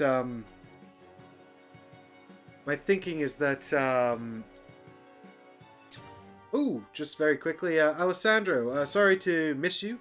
Glad that you got the Laserox for your Madara game. I do enjoy the Laserox inserts. I've got 2 of them. This one and also they gave me one actually for oh, Clans of Caledonia. Way back in the day, I was supposed to review it and I didn't because I'm a terrible person. I just never got around to it, and then I put it together during the pandemic. So the point is, I liked it well enough to go in on their Bloodborne, which you're seeing now. So if it wasn't for that nice review copy they gave me, I probably wouldn't have got this one, which is very good. And thank you so much for the support, Alessandro. I really, really appreciate it. And we're always happy to keep you company and play games with you. So hopefully you'll be able to join the rest of the stream later and catch up. And of course, we'll be here producing content when you have the opportunity. Thanks for watching. Thanks, Alejandro. And for the support. That's very much appreciated. I think Mike should have to do a little dance as well for a super chat. Super chat dance. Look, I got it coming right off the top of my head. And you're driving the camera insane. You've just like made anyone who's motion sick get violently ill. Yeah, and also I broke the YouTube chat. YouTube just like stopped working. Yeah, God, I'm gonna have to put a, not an epilepsy warning, but a motion sickness warning on this. Yeah. So, yeah, we haven't. It's not Blood Moon yet, is it? No, Blood Moon's next. So I guess we, I've drawn our cards. We only had 3 left. Yeah, each. So you've got defensive, and dash, or 2 defensives and dash. Right? Yeah, dash is the worst thing to have drawn right now. I guess I just move on to that space and activate it, right? Or I can go first, and then you can use your. Actually, your dash is still kind of useless, but it's still useless unless you destroy them. Well, what have I drawn? I've got Swift. I've got Rapid and Second Wind. I mean, look, we just want to. If we can kill this hunter this turn, I'll be absolutely over the moon. That would be fantastic. Well, I'm just trying to think. I'm just trying to plan out my turn here. So, if I use second, how many? I think that what I want to do, right, is I want to try to maximize my trick weapon here for damage because I've got 2 filled slots, right? So how do I do that? I need to 1, 2, 3. I need your hunter rune lets you transform. Yes, yeah, I've got the Cowl Rune Hunter, which lets me transform the weapon. Which would also deal damage when you clear the slot. Yeah, so I'm thinking that I think it works better for me to go second. I agree. I think I just have to just suffer through this, unfortunately. I think I'm actually gonna discard. So I'm gonna discard defensive to move the 1 space, which is obviously a pain, but it is what it is. And then I'm gonna play I have the heal here. I'm gonna play the dash to interact because then I can at least do an attack and block 2 damage, which is something.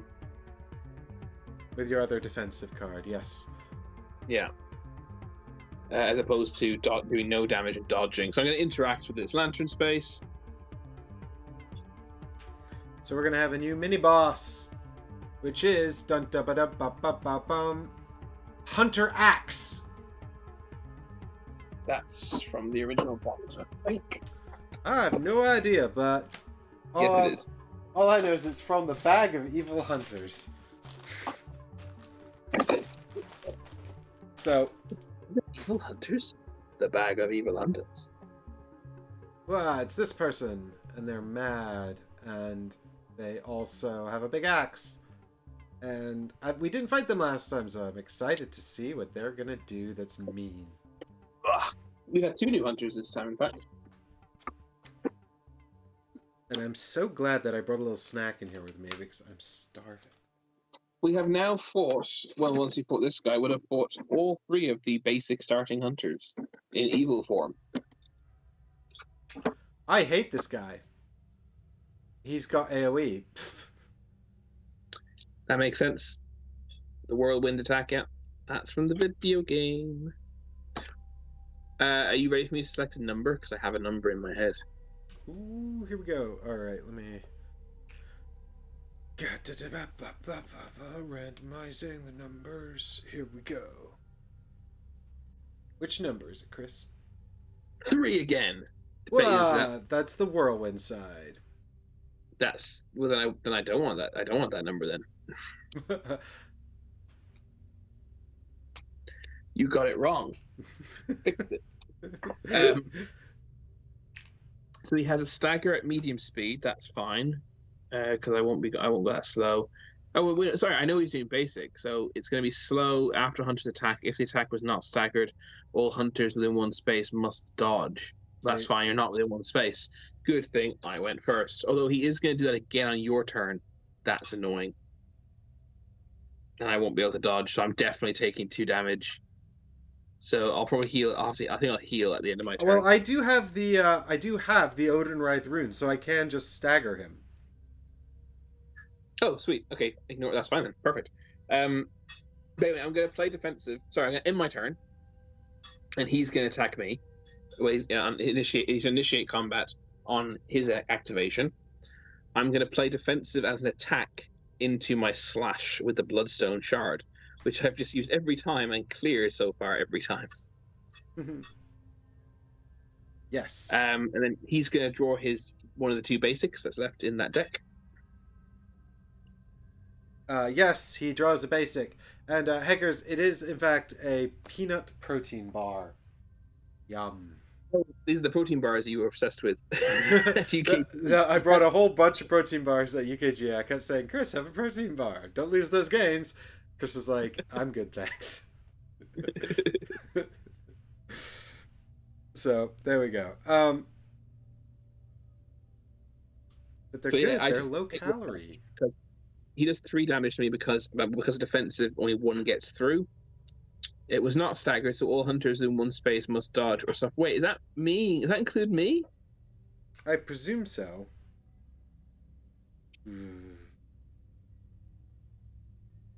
After hunter's attack, so I guess that means we reset our everything. If this attack was not staggered, all hunters within 1 space must dodge or stuff. I guess I feel like it does affect me. Yeah, it seems a bit counterintuitive because you would have thought that he does like a big like roundy loop-de-loop whirlwind attack, and it seems crazy it would hit you twice, but that does. In the game he spins 2 full rotations, I think, so it can hit the same target more than once, I believe. Well then, in my head it does hit the same target more than once. I think it does hit me again, and I take another 2 damage. So you'll take 3 in total then. Yeah, but I'm going to instantly heal 2 of them with the blood vial.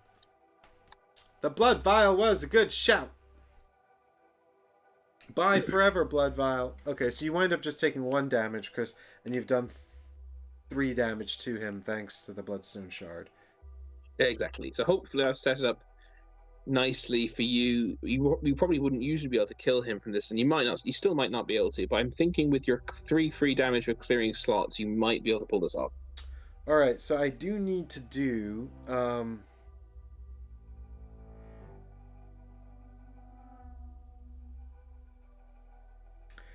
Well, where's my thing here? Okay, so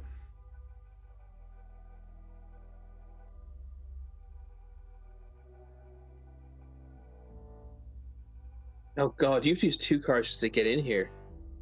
Yeah, I'm trying to figure out if there's a way I can do it so that I can use Rapid to draw a card. But I need to play this.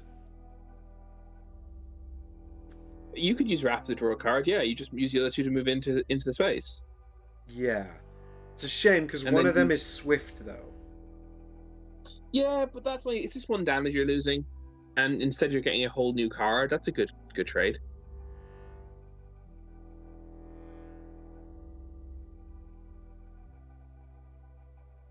I think that's clearly the way to go, because if you play that card into quick stab, you're going to do 1 damage to him, and then you're going to clear. Um, Well, I'm thinking I might use the Beast Blood Pellet to clear. So I'm going to use these 2 cards, Swift and Second Wind, to move into his space. I get to heal 2. Unfortunately, there is no. So there we go. I've moved 4 from here. 1, 2, 3, 4 to get into the space with him. Um, and then I'm thinking I could use this to clear off a slot, which would also do a damage to him. And then if I yeah, play Rapid into Heavy Slash, I'll do.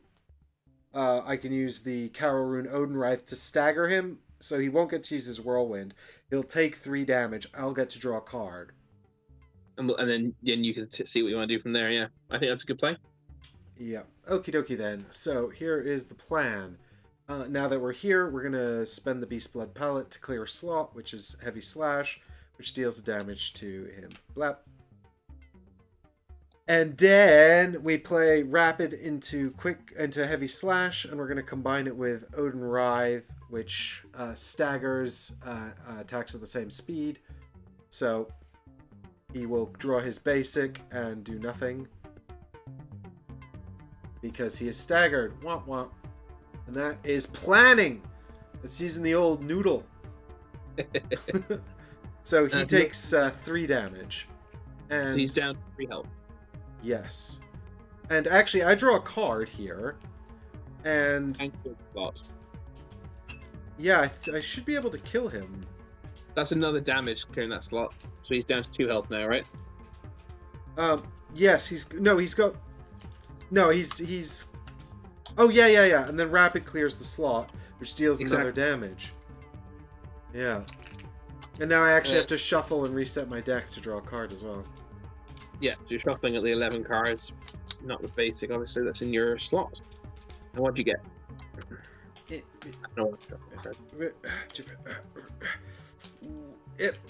I have drawn. I'd really like actually Bloodthirsty. That would be great. I've drawn Rapid. Draw a card, clear this slot. Do it again. He has a 50% chance of drawing another basic. Or do it in quick stab, because then you'll do 1 damage. You'll clear it for the 2nd damage. Yeah, that'll kill him, and then it won't matter, right?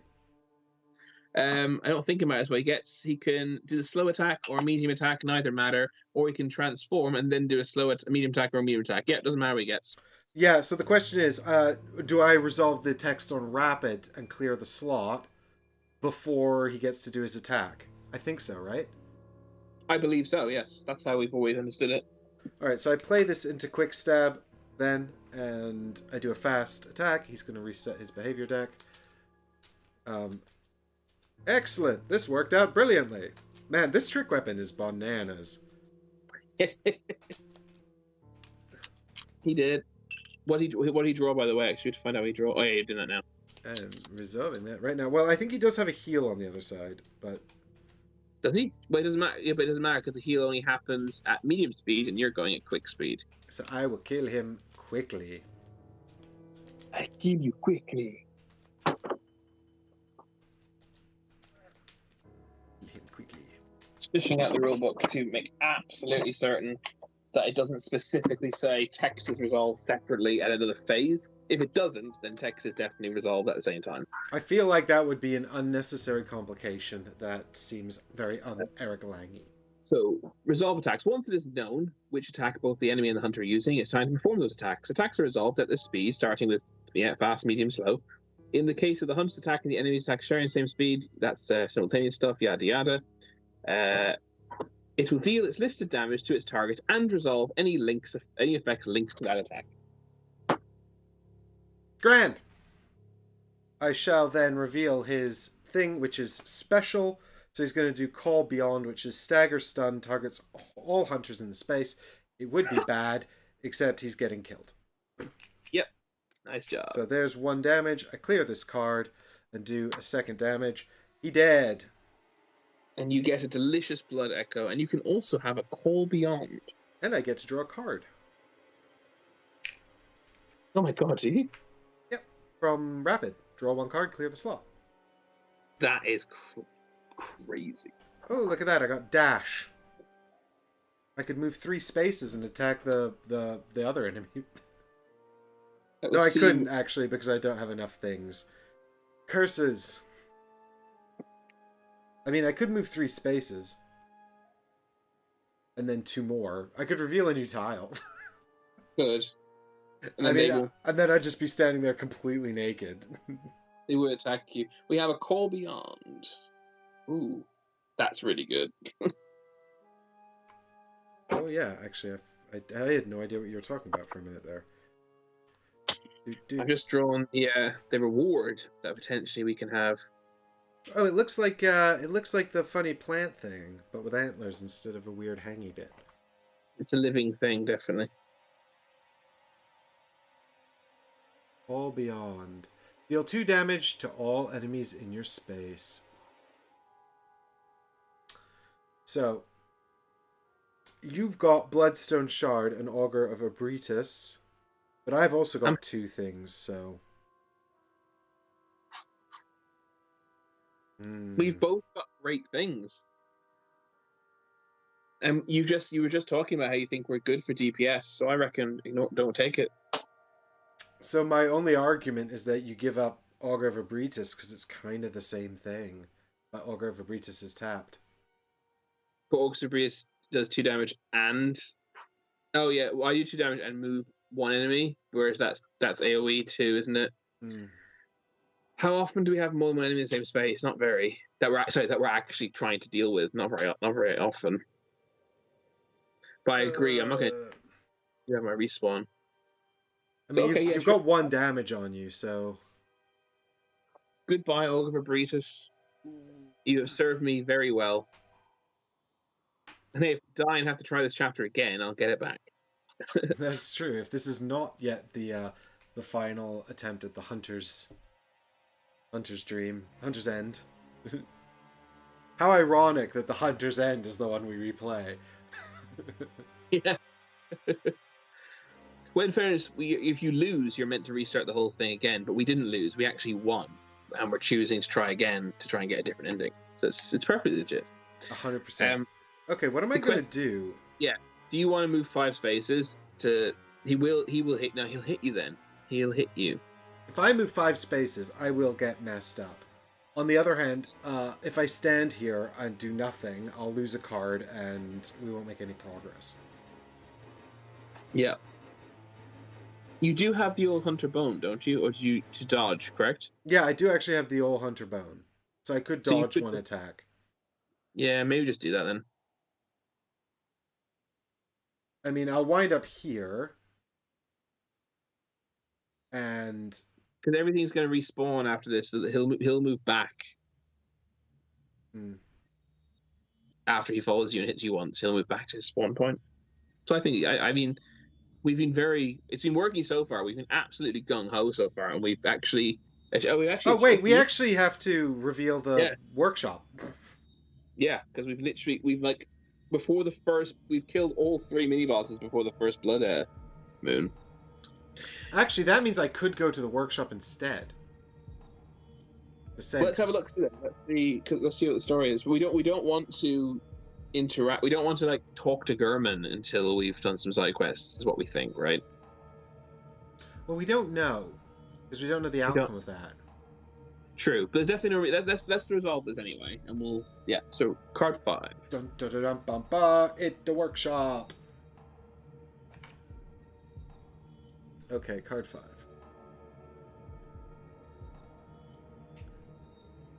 As you ignite the lamp, visions bombard your mind. You do not know how, but you know you used to be of the past, of the healing church, of Gehrman and of Gehrman, the legendary first hunter. The path has opened to you. Place the workshop within reach of all players. Place 1 insight token on the Grand Cathedral lantern space for when that tile is reached. That space is adjacent to the workshop tile, skull space. When you end a move on the workshop tile, reveal card 6. Oh yeah, we have to, we actually have an insight token on the Grand Cathedral already, so do we place another one? I don't know. No, I don't think so. I think that's just yeah,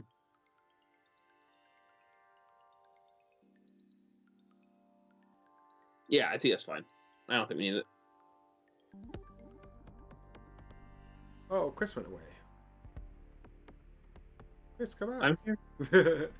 No, I know. It's I'm trying to move our faces over to the other side so we can see the workshop tile on this board. Yeah. I'm gonna have to put it. I'm gonna have to move my table around a little bit. Wee. So interesting. So what is it we have to do? We have to end a move on the workshop tile to read 6. I can't remember what 6 did. 6 spawned an enemy, didn't it? It did. Yeah, I think it spawned a hunter. And then we had to kill that hunter. So yeah, I mean, you can do that if you want, and I can head off and see if I can find the side quests. I mean, that's... You don't actually want to move into the workshop just yet, because you're going to spawn enemies who are going to walk towards you and try and kill you. Yes. So I guess you could just move the 3 spaces towards the lantern, I guess. Yeah, that's true. I mean, there's no reason to spend the blood echo. It's mostly just about getting some use out of the card, so yeah. But although something we weren't 100% sure of, and we're still not, is can you use the lamp to teleport into the workshop and avoid that route? The fact that you spawn there makes me think you're meant to fight past those 2 enemies, you know? Yeah, I mean, we definitely had this discussion last time, and the answers we're not really sure. In this instance, it's a Murgo's attendant and a small nightmare apostle. So, yeah, kind of easy kills. So, taking care of them is not too much hassle for me. And then also... And then you have blood echoes for extra actions as well on the hunter. And furthermore, actually, if I go in the conventional way via the Grand Cathedral, I don't end my movement on the central lamp tiles, so the Murgo's chief attendant won't activate. Of course, it is about to reset anyway, so I guess it's kind of redundant, but if it did activate, it would move in and hit me, so... Yeah. Well, then do you want to spend your dash then, or whatever the card was? So I'll give up dash. I'll move 3 spaces to go 1, 2, 3, so I'm in the bottom part of Grand Cathedral. And getting ready to head into the workshop next round. And everything has respawned. Oh my god! Yeah, with that, this thing resets, and actually it moves back to its home space, and the small nightmare apostle reappears, and that's it, right? Oh, the chests come back. Oh yeah, so they do. I don't think we'll bother with those again. It's extremely unlikely, yeah. How many tiles are left, by the way, in the deck, in the stack of tiles? I think we've only put 4 out, so there should be 5. Left? Yeah, there's 5 left. Because there's 5 name tiles and 4 random tiles that went in. Right. So I still have to find Joseph's Clinic and Odin Chapel. Yeah, and I'm gonna have a huge problem with table space. This game is actually a hog if there's enough tiles in the deck there. I'm gonna move these around over here. Margot's attendants, you go up there. Let's move these guys over to where they spawn. Actually, get this. We don't have the luxury of enemies hanging around. I'm basically gonna spend a turn here just running through enemies, trying to get to this story-ish stuff. My plan is to go and look for side quests. Are you happy with me to do that? Yeah, I'm kind of happy. I mean, it is beneficial for us. I think the reason we've survived so well is because we've been sticking together. So the question is, do we want to run the risk of not sticking together and becoming more vulnerable, although covering more ground?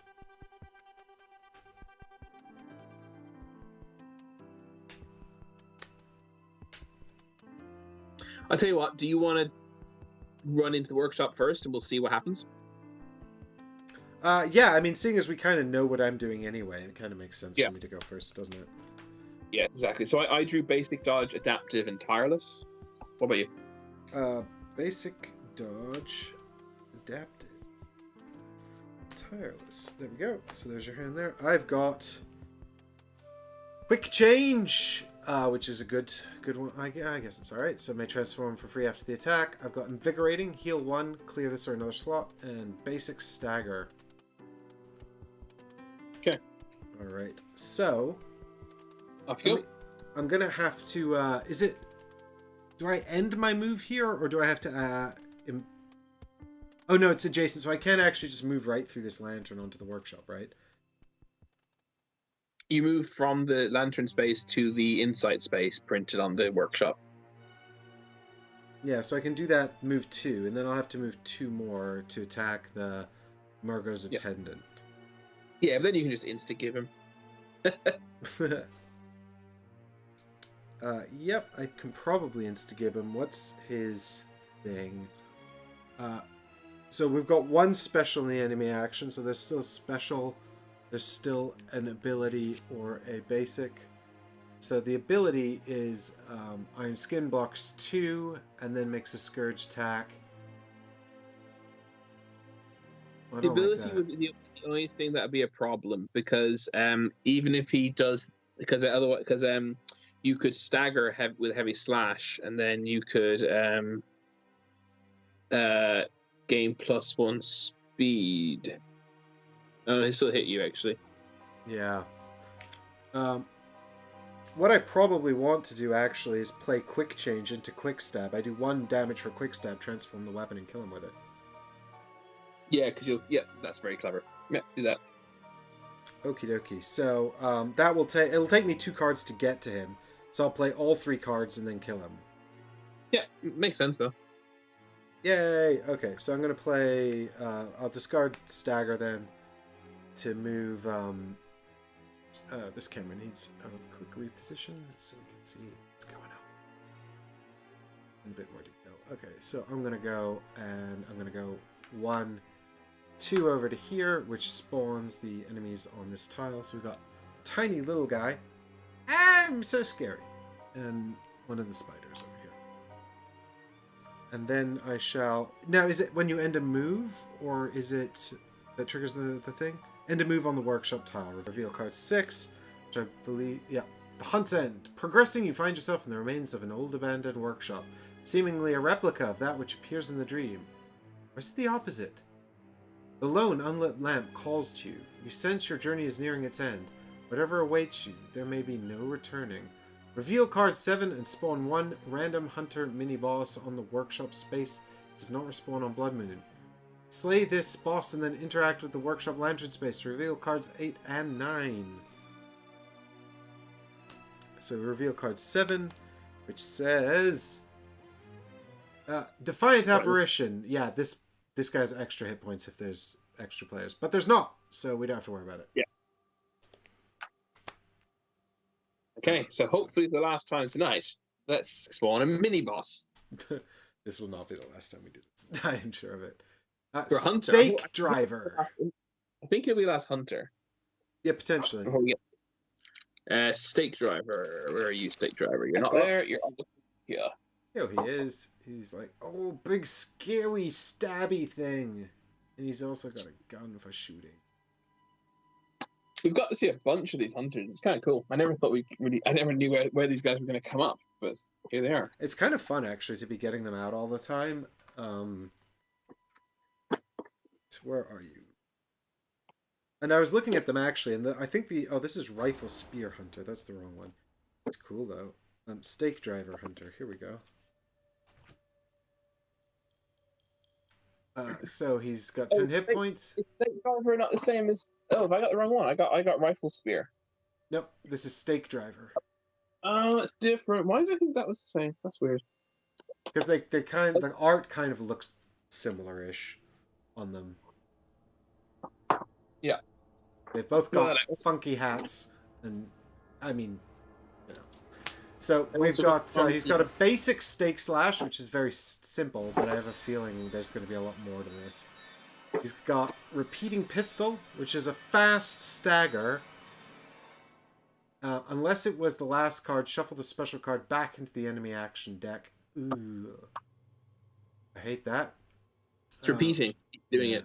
Yeah, it's, and then he's got the transform ability. Oh, and when you kill him, you get the repeating pistol firearm, which I already have. Or is it the same on both sides? It is. So he's got detonate. Oh my god. Cannot be staggered. Stun. 5 damage. Jesus. So basically, that's a slow one that you're going to have to dodge, or else, or else, GG. Yeah, this guy sucks. Wow, what a draw. Okay. Thankfully, I have lots of dodges, although I have just discarded 2 of them. Well, Actually, he'll take wander over to you. They're all my dodges are in my discard pile. So here's hoping that I reset my attack deck before he gets to me. Yeah. Fortunately, I do have the old Hunter Bone, which I can use for detonate in a pinch. Speaking of which, let's find out what side he's on by randomizing these tokens and then doing the thing. I don't even know what side's which. Pick a number and seal our 3. fate. You have picked the detonate side. Thanks, Chris. Sorry. Okay. Actually, I feel like every time we've picked the side that I'm holding face up for the cameras. I don't know if that's just Sod's Law. I need to change up my choices here, but so my endeavors continue. I'll discard Invigorating to move 2 more spaces into the space with Murgo's Attendant, and I believe. So the only way this goes poorly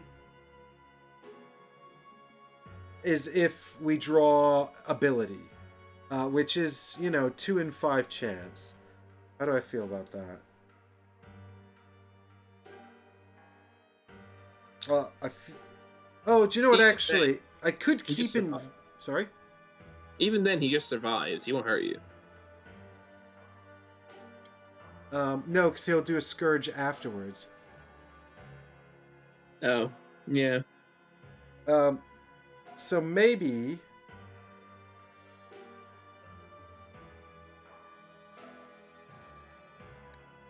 I mean, I am going super fast, though. Does that matter?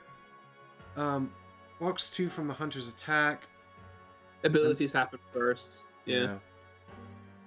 So I can use the old hunter bone. I kind of want to save the old hunter's bone for detonate.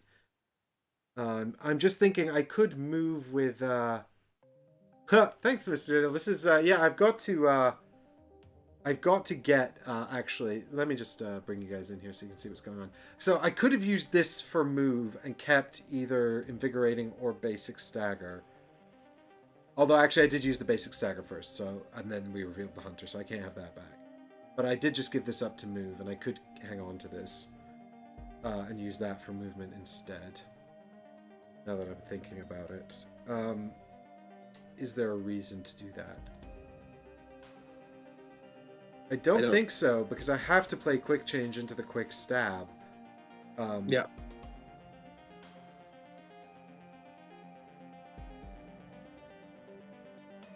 Yeah, so I don't think... Yeah, there's no way to get... Yeah, I think this is just how it has to be, basically. Unless I can... Well, hang on. You can just... hang on. You can have Quick Change or Invigorating, is that correct? Yeah.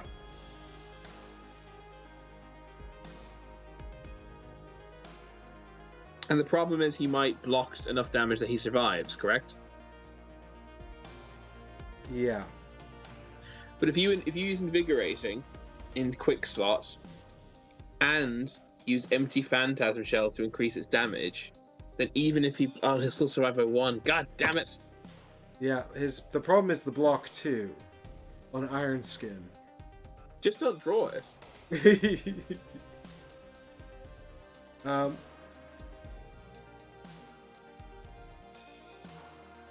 Yeah, I mean, I think I just keep the Blood Echo, right? Because then I can always heal too.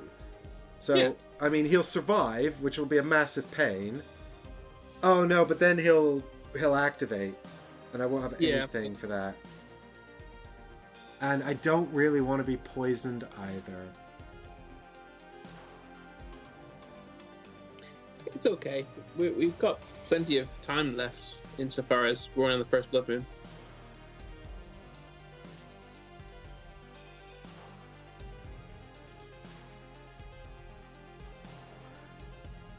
Yes. So take a risk. Go on. Okay, I'm going to take a risk. So I give up Invigorating to move. I'm going to put Quick Change into Quick Stab. And I'm going to hope that I draw basic and not ability. Dun dun dun dun dun dun dun dun dun dun dun dun. It's basic! Hooray! So we never get gambles. Gambles never work out for us. So I can do 1 damage with which you guys can't see. There we go. I do 1 damage with the attack, and then it says after the attack I can or may transform weapon for free after attack or dodge. So is that after the whole attack or after resolving my attack card? We just after you resolve. We just read it from the rulebook, dude. We just read it from the rulebook. So I get to transform my weapon, which I will do, which clears 2 slots and deals 2 damage to him, killing him before he can do his medium speed attack. Ha ha ha ha! And that also refreshes my repeating pistol. Awesome. Yep. And you get a Blood Echo. And I get a Blood Echo, and he's dead. Blah blah blah. Get out of here, those. Tiny thing. Okay. Now, I'm going to make a case to you about why you should come over here and help me. Hang on, they have to activate first. Well, they don't have to activate, because I've got 2 Blood Echoes to spend, potentially. And you can leave, is that what you're saying? Well, it depends what you're going to do, right? Because if they activate, they're both going to move towards me, here and here. And I'm potentially going to be facing off against both of them at the same time. Okay. Yeah, I'm very happy to. And as far as I'm concerned, I can definitely teleport in now. There's also a potential here for a call beyond, dealing 2 damage to each of them if we set it up somehow. I don't know how we'll do that. We can't this turn because they're going to move towards you and therefore be in different spaces. Also, I have 3 cards in my hand. It'll take me 2 just to get into the tile. Yeah. Damn it. I don't have much of a turn here.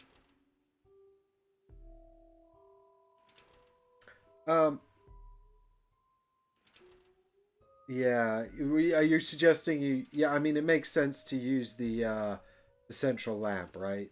Move 2 and then teleport to the workshop. Yeah. But he's going to attack me twice then. Oh yeah, because he's got the thing. I don't think I should come. I can definitely help you, but I need to. I can't do it just yet. I need to. I think I have to spend my turn getting to you, basically, which is fine. I'll do that. I can spend my turn going 1, 2, 3, 4, 5. I can spend my turn literally walking up beside you via the conventional route, and then next turn we're just there, ready to go together. Well, the thing is, he's going to make it into my space, and if you're in the same spaces at the end of the round, if you're in the same space as me, he'll attack you. Oh, because he attacks. Wait, how is he making your space? Well, he's going to move 1 at the end of my turn, and then at the end of the round, he moves 2 and attacks. Oh, he moves 2 at the end of the round? Yes. Well, just move 1 space away. Yeah, do we think that's a worthwhile use of my Blood Echo? Not to get a free hit off of the guy who can do Detonate, yes. Well, when you put it like that. Because the thing is, I'm kind of okay, because I can use the old Hunter Bone to dodge it. Well, Well, Well, if you value keeping the echo and losing potentially and losing the hunter bone, then fine, do that. well, yeah, that's the thing. Like then, because then he's in my space, right? Then I could just start wailing on him my next turn. Yeah, there's some value to that, and you can instead take the damage if it's something you think you can take and keep the fine. Well, Then stay whatever. still. Because the thing is, he's got what it would. No matter what attack he does, I can avoid it with the old hunter bone. Because he doesn't have Well, then can't just be stand. dodged. He's only got can't be staggered. Then stand there and enjoy the fact that he's going to move into you, and next turn wail on him. Yeah, that's what I think, right? And also, I have a statistically. Oh no, sorry, that's your deck. I've got a small chance of drawing leaping. It'd be great if I did, because I'll be in the space next to you. Yep. Okay, let's do that then. All right, I discard all 3 cards to move 1/2 into the central lamp space, 1/2 into the Grand Cathedral lantern space, and then 3/4 next to you. Sorry, 5/6. I can't add. I just said 1/2 3/4 3/4. Or maybe I said 1/2 1/2 3/4. I can't remember what I said. Okay, but at the end of my turn, they would have moved like this, and then at the Oh end of yes. the round, he's going to go 1-2 into here, and now he's going to Oh attack. wait, hang on. The one thing we hadn't no, hang on. The one thing we had not thought is at the end of my turn, they would move again. Ah, yes, because you're on the tile now. The spider will attack you if we do this as well. Right, that could be a problem. So maybe you do move 1 space away into my space beforehand. Yes, and then you can start your turn by going into there with Call with Beyond. Call from Beyond and just smack them both for 2. Go into it for Call of Beyond. What do you Well, mean? because they'll be in the same space, won't they? No, they No. won't. He'll be in our space. And that's a problem. Hang on, we should do this properly. So No, this is fine. This is fine. Hang on. Yeah, this is fine. Because he'll be in our space and you can stagger him. he can't be staggered. Sorry, you can dodge him. Yeah, but he'll attack you because you have less health. Oh. Well, then I just have to stay 1 space further north than I am. I have to stay in the entry point. You're going to stay here. But that means you're going to have... You'll still have to use all your cards, won't you? Yeah, so use my cards. And so I would have moved here and spent a Blood Echo to do that. They would have moved there, and then at the end of your turn, they're going to move like this, and then he's going to activate and go 1-2 and also attack me. But, not also, only he attacks you. And only attack me.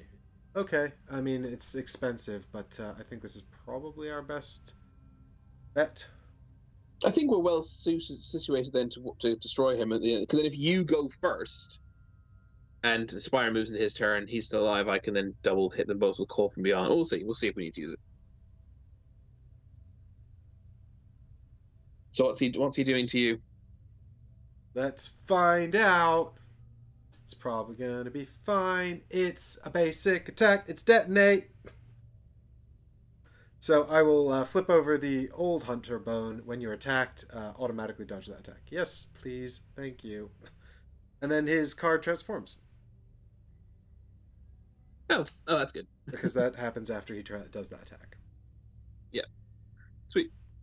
And then we move the moon phase on again. And we draw 3 cards. And I hope I get leaping. Are we, Here we one after the blood moon or 2? Just 1. This one, yeah. Okay, I've done it correctly. I did not draw leaping. I drew basic stagger, basic dodge, and defensive.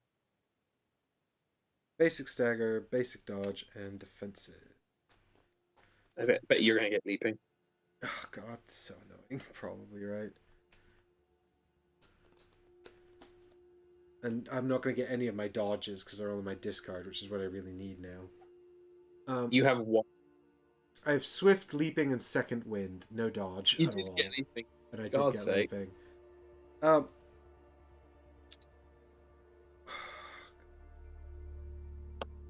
You have 1 dodge. I mean, to be fair, he's not on the dodge side.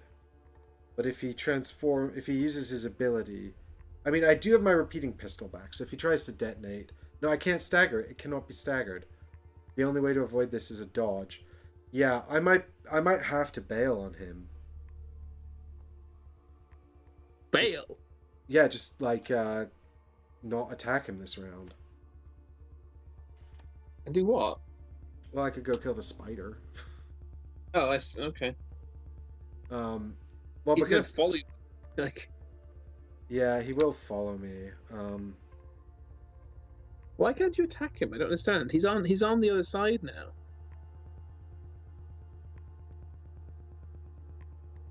Yep, that's true. But I mean, there's a 1 in 3 chance he draws ability and then does basic and kills and does 5 damage to me. No, there's a 1 in 3 damage he draws ability. Then there's a secondary 1 in 2 chance he draws basic after that. Oh yeah, okay. Well, no, it's because he's also got special, which would be a fast stagger, which would Be very bad, actually. Oh, we should have actually shuffled that first special back in, right? No, he did. That wasn't him. He didn't do that. But that would also be bad because it would be 2 damage and I'd be staggered because I don't. Oh, yeah, it wasn't him. Yeah. I mean, I could use Swift into combo strike, which would do 3 damage at fast speed anyway. So he can't attack you. Yeah, he would take 3 damage, but there's a chance I would take 5.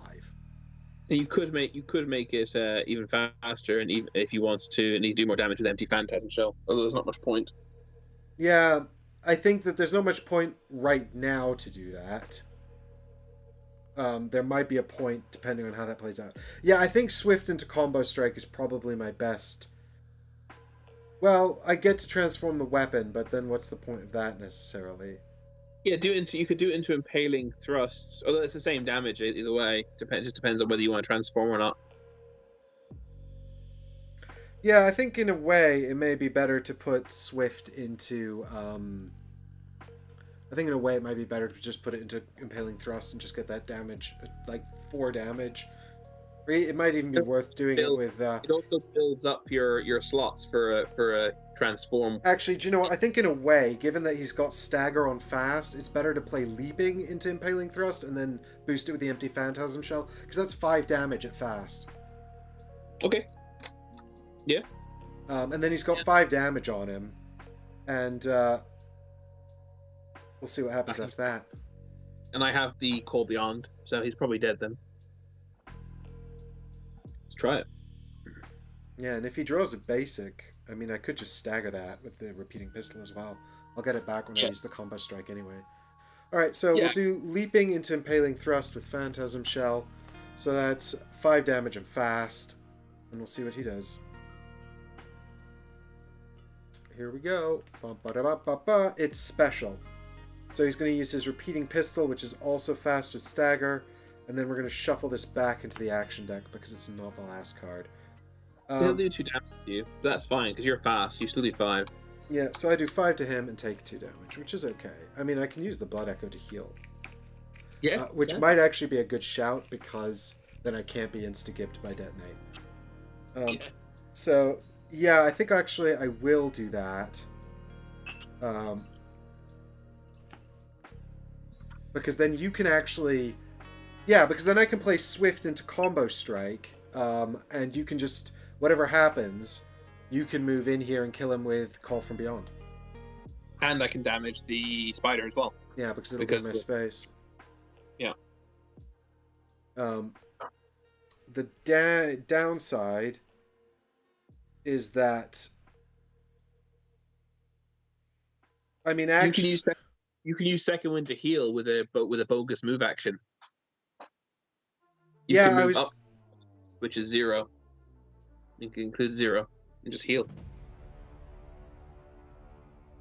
Is there a way for me to not be attacked by him?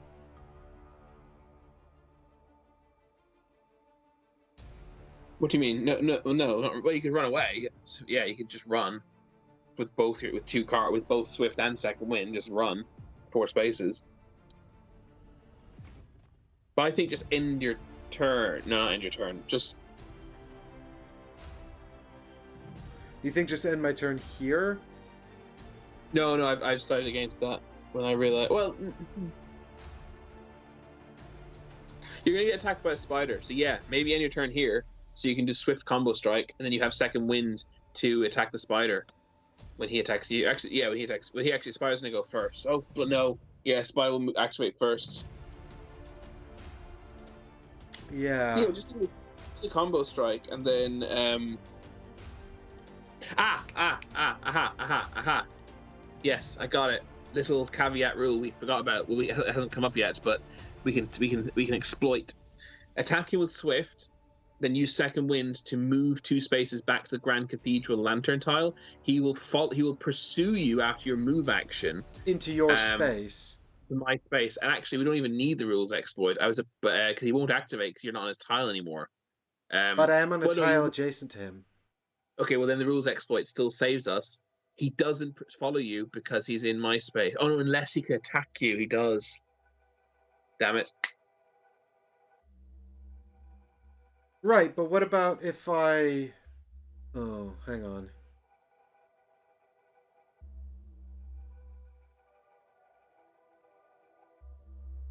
Oh wait, hang on. Surely Hang on.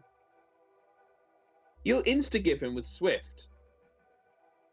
No, I won't. It'll be 3 damage. Yeah, and then you're gonna transform and clear 2. Oh no, because that's the wrong side. Yeah, damn it. I know. But I might. Damn it. Hang on. Hang on. Hang on. I might be able to insta-give him, and then I'll just have to suck whatever the spider gives me. That's fine. Poison probably. Suck it out of the wound. Yeah. Well, no, actually, if it's it could be a basic slash, which would be great. Let me think here. If I heal the 2 HP, yeah, no, the spider will probably kill me actually, because I think what I'll have to do is I'll probably have to suck whatever the drop. Well, I'll probably have to suck 2 attacks. So I'll probably die, but I'll be able to kill the hunter. That'll do. Yeah? I think so. You can just respawn back in the workshop. Yeah, he's pretty awful. So getting him off the board, I suppose, is a good thing. And then your turn will just be moving to the lantern, I guess. And kill the spider. Oh yeah, kill the spider. Yeah, get another blood echo. I think this is doable. Okay, so here's the plan. We're going to use the blood echo to heal 2. And actually, yeah, this will also exhaust all of my shit, so that's pretty good. Then we'll play Swift into the combo strike. So this will do 3 damage no matter what he draws. So we're shuffling the special back into his action deck. And what I'm going to ask for is chat, one number between 1 and 3, because I think I have, even though I'm shuffling this, there's only 3 cards, and I've already lost track of what shit are. But decide my fate, chat. A number between 1 and 3. Dipter says 2. He says 2? Okay. Which is the special again. So he takes 3 damage and I take 2 damage. We shuffle this back into the enemy deck. Hager's also said 2, which is fortunate. There was no arguing. Oh, we got 2 from both. So, yeah, and now I may transform my weapon for free, so I do that. So you did 3 damage to him. How much damage did he do to you? 2. 2, yeah. So I discard 2 cards, and now I'm going to do Second Wind into Quick Stab, and I'm going to use the Cowl rune to make it super fast, and also transform the weapon after it's done. So actually, no, it's not the Cowl rune. Oh, it's the Cowl rune. Cowl rune Hunter, yeah. So this is going to go at speed 4 and transform. So this will actually kill him at speed 4, so I don't think I even need to worry about his attack. Oh, that's crazy, yeah, because at speed 4 now you're going to... I'm going to do 2 damage, essentially. Yeah. That's crazy. So you still have to draw a card for him, but which I'm doing now because I'm shuffling his special back in. Unfortunately, you don't heal because it says when you use the non-attack action. Yeah, but so I'm still gonna have to suck up whatever that's. You still have your pistols? Yeah, I still have a pistol. Yeah. Oh, you do, yeah. So I mean, I would be able to refresh the pistol twice, but yeah, I don't think it's gonna matter because I'm transforming the weapon twice. but you can defend yourself from hope. Potentially, you can stagger the spider. We'll see. All right, so here we go. One card from the top here, which is its ability. What's his ability? Flip this card over and then do another action. I don't think that's going to be a problem. Because no matter what he draws here, he's dead before he can trigger it. Exactly. Hopefully, he'll get special. He did. He got special. Nice. So that he's dead. Does that get shuffled back in? No, because he doesn't do the attack. No, it never happens. Yeah, it never happens. So he takes 2 damage. He's killed, and my weapon transforms. That. We get another Echoes of the Past insight token. And we also get a repeating pistol firearm. Neither of us really want that, unless I want, I guess. I mean, it's pretty awesome, but also your Rosmarinus is pretty good too. My Rosmarinus is pretty good, and I don't transform my weapon very often. I think I've transformed with the exception, apart from dying, of course, or returning to the dream. I think I've only actually spent a card to transform 3 times, maybe once per chapter. The entire thing we've done. So, okay. One more on Echoes of the Past, and now our spider activates, comes in here. Oh yes, we have to interact. And it's going to do a basic attack, so I'm going to stagger it. Yeah, exactly. That worked out so amazingly well. Unbelievable. It's our game today. Awesome. All right, your turn. Cool. So I'm going to play.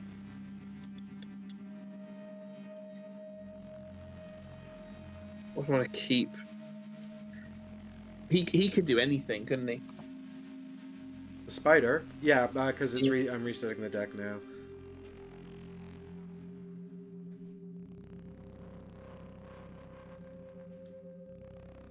So he could do an extremely shit basic attack, or nasty poison. But it's fine because I could. Poison's not too bad for me because I have tireless, and also I could. I think what I'm going to do is I'm going to discard defensive, keep my dodge, and I'm going to move 2 spaces through your space so that he actually follows me, because I don't lose my movement that way. Oh yeah, that makes sense. And then I'm going to use my basic stagger. So just to remind me there, you just discarded your defensive to move? Yeah. You've still got basic. Uh-huh. I'm going to use this basic stagger into...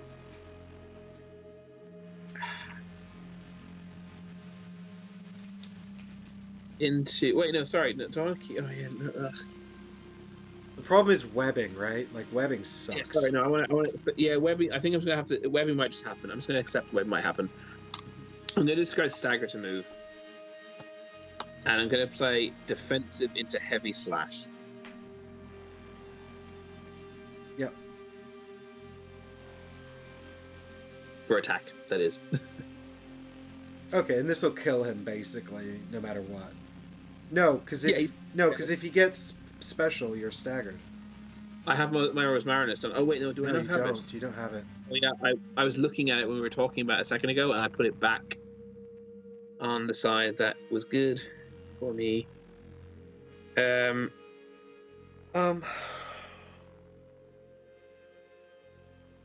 It's fine. I can kill him with the AoE if I have to. Oh, I can't. No, because if he staggers you, yeah, you won't do any damage at all. I'm just wondering if what you do instead. Oh no, will he? Because at the end of your turn, he'll move into your space and attack you, right? Yeah. So why don't you, instead of moving, discard your basic dodge and your basic stagger to refresh the Rosmarinus? He'll come attack you. You kill him with heavy slash, and if he tries to special you, you use the Rosmarinus.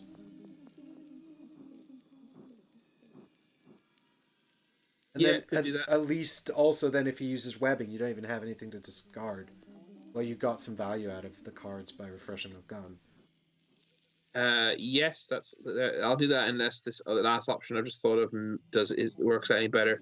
I could keep stagger and play stagger into slash, And then no, because numbing toxin's too quick, isn't it? Yeah, okay, yeah, I'm gonna go with your idea. I'm gonna stand still, refresh awareness, for 2 cards. I'm keeping. What do I want to keep? I want to keep block. Isn't that it? Yeah, keep block. Yeah, you want to keep defensive and play it into heavy slash, and Yeah. then if he does He was. numbing toxin, you can kill its stagger with the Rosmarinus. If he does Yeah, slash, you can just nullify it anyway. yeah. Webbing's kind of the great thing because then it means I got the value of those cards to refresh my firearm, and he didn't discard them. Yeah, exactly. So I think this is kind of works out the best way, Hey, really. Alessandro, it's going pretty well. We've killed all 3 of the hunters we had to kill already, and we're about to kill. We've just killed the 4th one. Oh yes, the And spider's still in my space. Sorry, because Chris didn't move. So at the end of his turn, the spider activates and comes and attacks you, right? yeah, he moves out your space but can reach me. Yeah, and then you play defensive into heavy slash, and he reveals special, which is the numbing toxin. So good thing you have the That's Rosmarinus. So I use Rosmarinus, which means he attacks at the same speed, which means he doesn't poison me, he doesn't stagger me, because Rosmarinus cancels effects. He still No, does wait, 3 wait. damage to me. It's not the same speed because you played it into heavy slash, right? Yeah, but Rosmarinus reduces his speed. By 1, so he goes down to medium. Yeah, so the same speed. Oh yeah, I'm slow. Yeah. Well, it doesn't matter anyway. The effects don't happen, so he doesn't stagger me. Yeah, so he doesn't poison you, he doesn't stagger you. Does defensive still work to block 2 damage? I think so, right? Yeah, of course it does. Yeah. My attack still happens. Yeah. Yeah, so you take 1 damage from numbing toxin, and then you kill him. Yeah, it's annoying. But I mean, at least I mean, it would have been worse to be staggered and poisoned and do nothing. Well, yeah, if I was staggered, nothing good would happen at all. Yeah, exactly. And you get a blood echo, which is nice. Yes, very true. Which I could use now, but I guess I should have a blood echo from killing that hunter, right? Yes. Which I might have been able to do something useful with on my turn, but we forgot. I got that, so good. Right, and so we're gonna move on the blood moon or no, move on the moon token and drop. I'm just double checking the block. I assume the block works. I don't see why it wouldn't. I mean, it's got to, right? Surely. Otherwise, you'd have to block equal speed or faster. I guess if you're blocking with actually maybe not. If you're blocking after they hit you.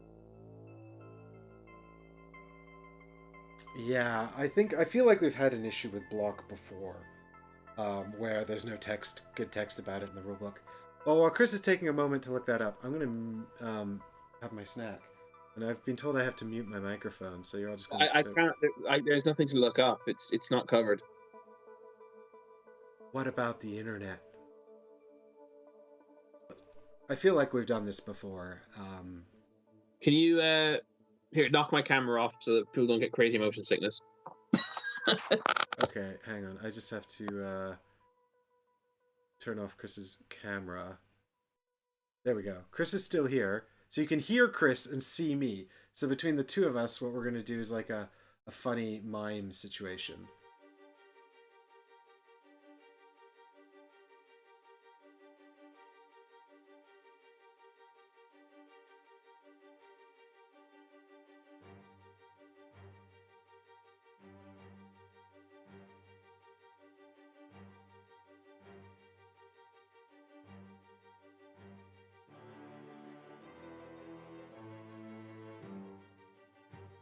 Sorry, I've just realized you guys can't hear Chris, so it doesn't matter.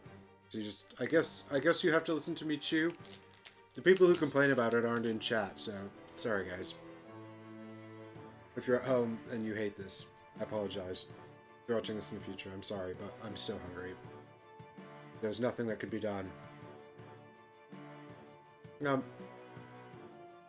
Yeah, they can't hear Chris anymore. It turns out that cutting Chris's visual has also cut his sound, which is very odd.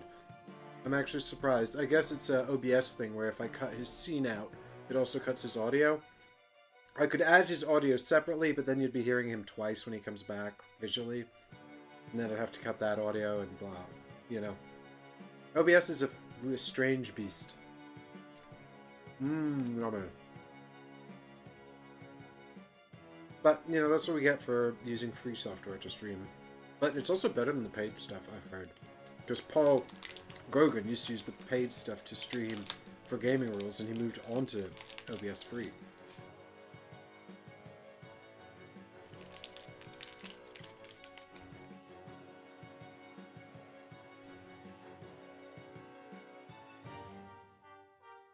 Chris has found confusing text on the internet that has further muddied things instead of helping. Yeah, this is an impromptu RSP mukbang. No, I'm sure this is the opposite of a mukbang, isn't it? Because isn't that like supposed to be gross, tasty food?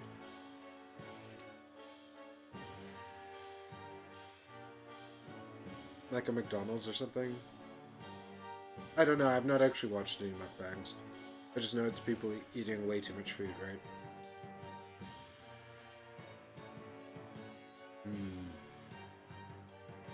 Should we just go back to this camera?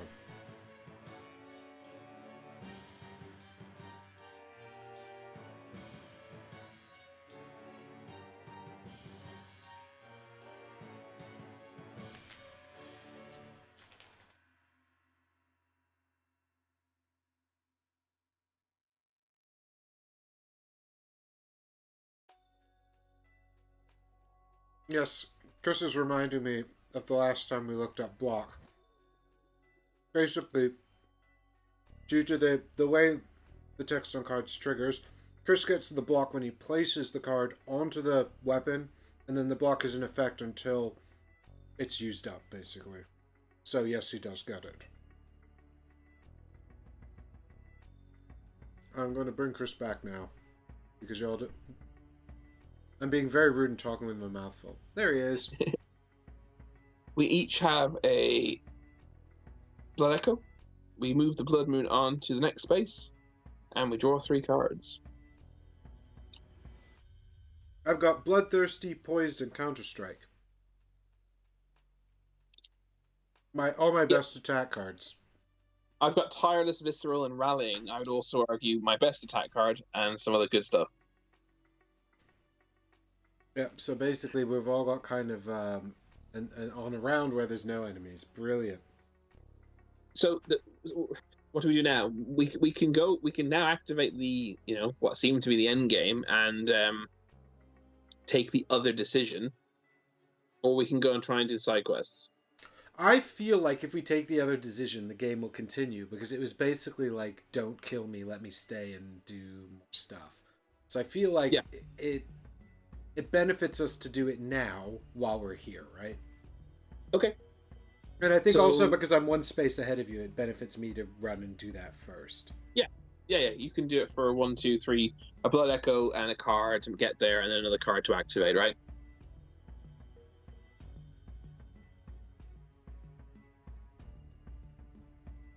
Yeah. Yeah. I'm just. I was just looking. Do we know where the? Oh, is the messenger bath that top corner space? Yeah. I mean, I don't think that's worth doing. To be honest. No. Because the Blood Echo is too good. Agreed. So I need to go and interact with the lantern, basically. Yes. So that's why I was suggesting 1 Blood Echo and a card to get there. Yeah, and then so I'll have 1 card left. After you've interacted, yes. Yeah, so I guess I should keep Counter-Strike because it's a dodge that hurts an enemy in case some enemy spawn or something happens. Sure. So I'll get rid of Bloodthirsty and Poised and my Blood Echo to run up to the lantern and interact with it.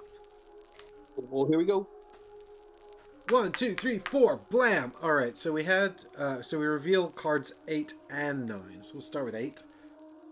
Wait, hang on. Oh, yeah, sorry, I was misreading the thing. So we saw this one before. 1/3 umbilical cord. Every Great One loses its child and then yearns for surrogate.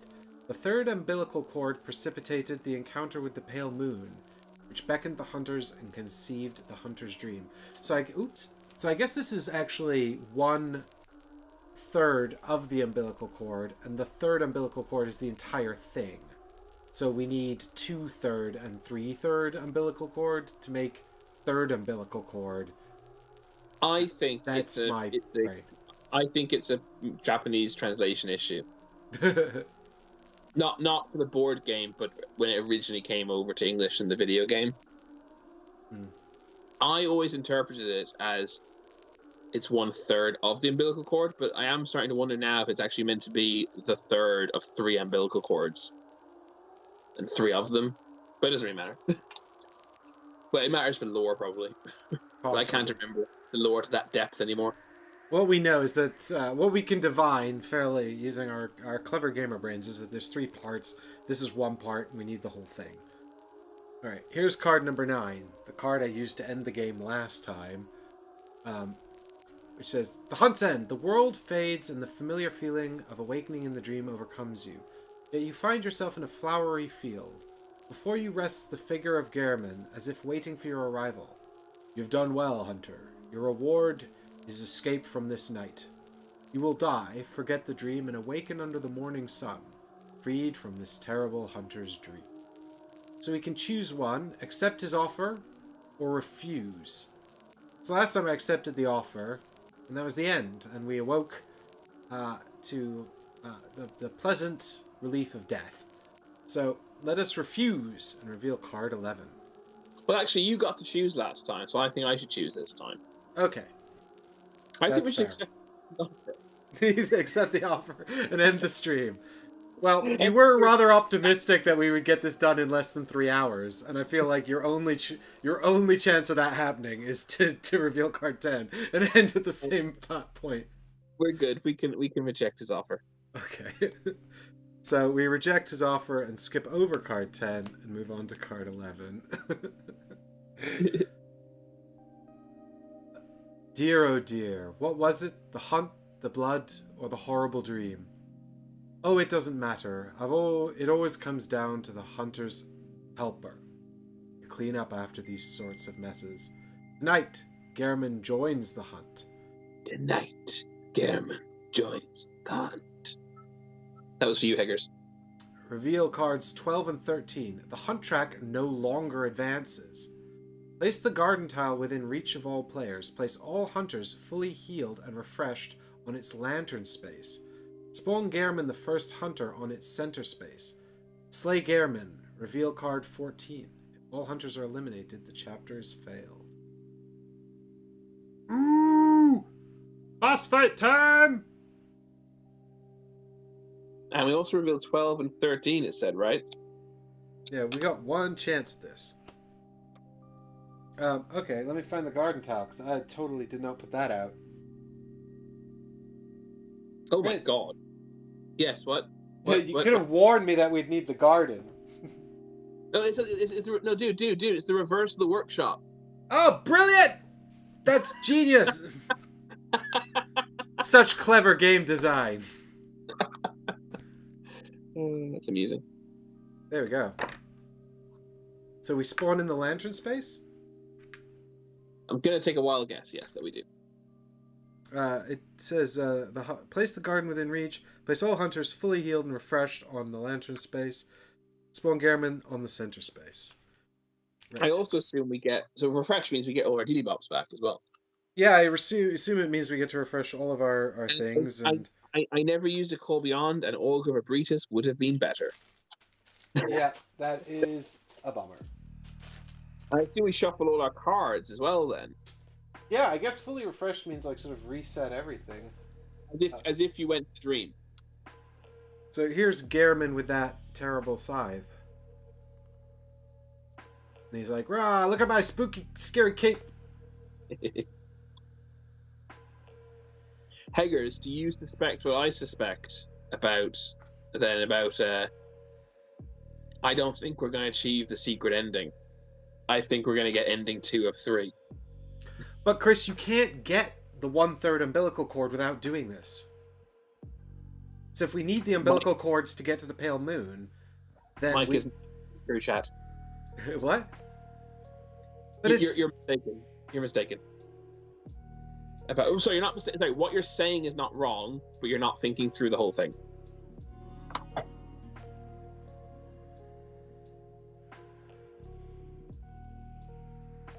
But I very much tried to convince you. Well, I tried to lead you, but I also wanted you to ultimately make the decisions. So that's how we're here. But it's fine. We can play a third time. I'm okay with that. No, but really wait. Let me just think this out in my head here, because it says the third umbilical cord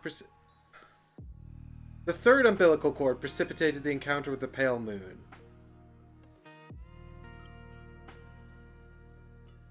Is there something on cards 12 and 13 I've missed here? It does say draw these cards. Let's have a look. No, oh, maybe.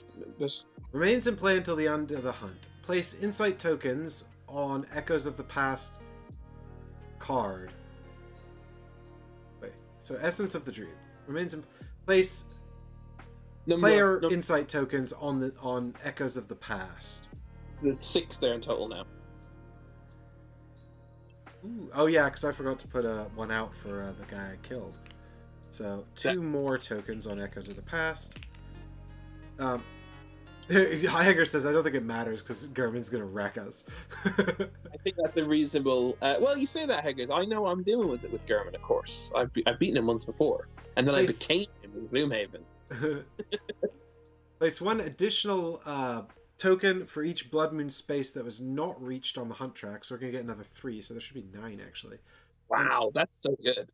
Each time a hunter is slain, they are eliminated from the game unless a token can be removed from this card. If a token is removed, instead respawn on the Garden Lantern space at the start of the next turn. So we've got 9 lives to kill Gehrman. Oh, we got him. We got him, guys. Heggers, we got him. Fingers crossed. Unless he's like insta gives us immediately twice. Heggers, I don't know.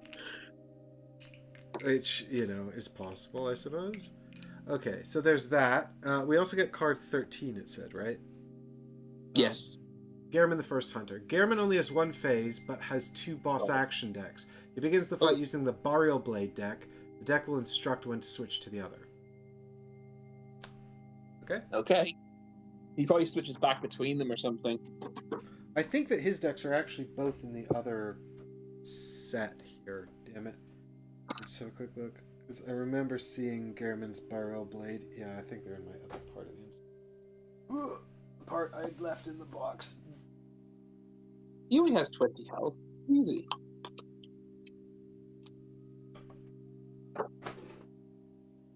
Tonight, Gehrman joins the hunt. Here. Because we went sufficiently mad from our time in the dream and we don't want to leave. Or did we go mad? Or did we just get enough insight to see the world as it truly is? Is it madness or is it insight? Oh my god. I don't know what I did with Gehrman's thingies. Oh, they're there. Hang on, I found them. They're in another part of the insert. Here we go. Variably transformed. Oh my god, mine are mixed up just to annoy me. There we go. Cool. Gehrman has 2 decks. So I've got his Gehrman Burial Blade. What's the other one called? Transformed. Burial Blade transformed. Burial Blade transformed. There's only 5 each card. Oh, okay. They both... Oh, yeah, they are in the same deck. Okay, fine. Yeah. Burial Blade, Burial Blade, Burial Blade, Burial Blade. And, I mean, I guess that makes sense. I imagine his attacks are going to be absolutely brutal. I would love it if he's shit and you're really angry with Eric Lang. Sorry, your connection dropped there. What'd you say? I said I'd love it if Gehrman's terrible and you just get really mad at Eric Lang. Like, this is not right. I reckon he's going to be. I haven't looked at any of his attacks. I'm not going to. I think he's going to be. Surely, because they've given the ability, and we've got 9. Even if we'd done this last time, we had 6 or 7. We were further in the track, but we You're definitely going to have at least 4 lives, 4 respawns, and we, like I said, for our first attempt we had another 1 or 2 from the Blood Moon thing, and this time we've got loads more. Oh no, sorry, you get 2 for free. So you're definitely going to have. Oh no, you don't have to kill the hunters. That's it. But we chose to. Most people are going to have 6 or 7 at least in their first attempt, I feel. So he's gonna be these attacks are gonna be ridiculous, is my guess. But you see, I think that we're going to continue the game after we kill him, because otherwise what's the point in halting the moon track?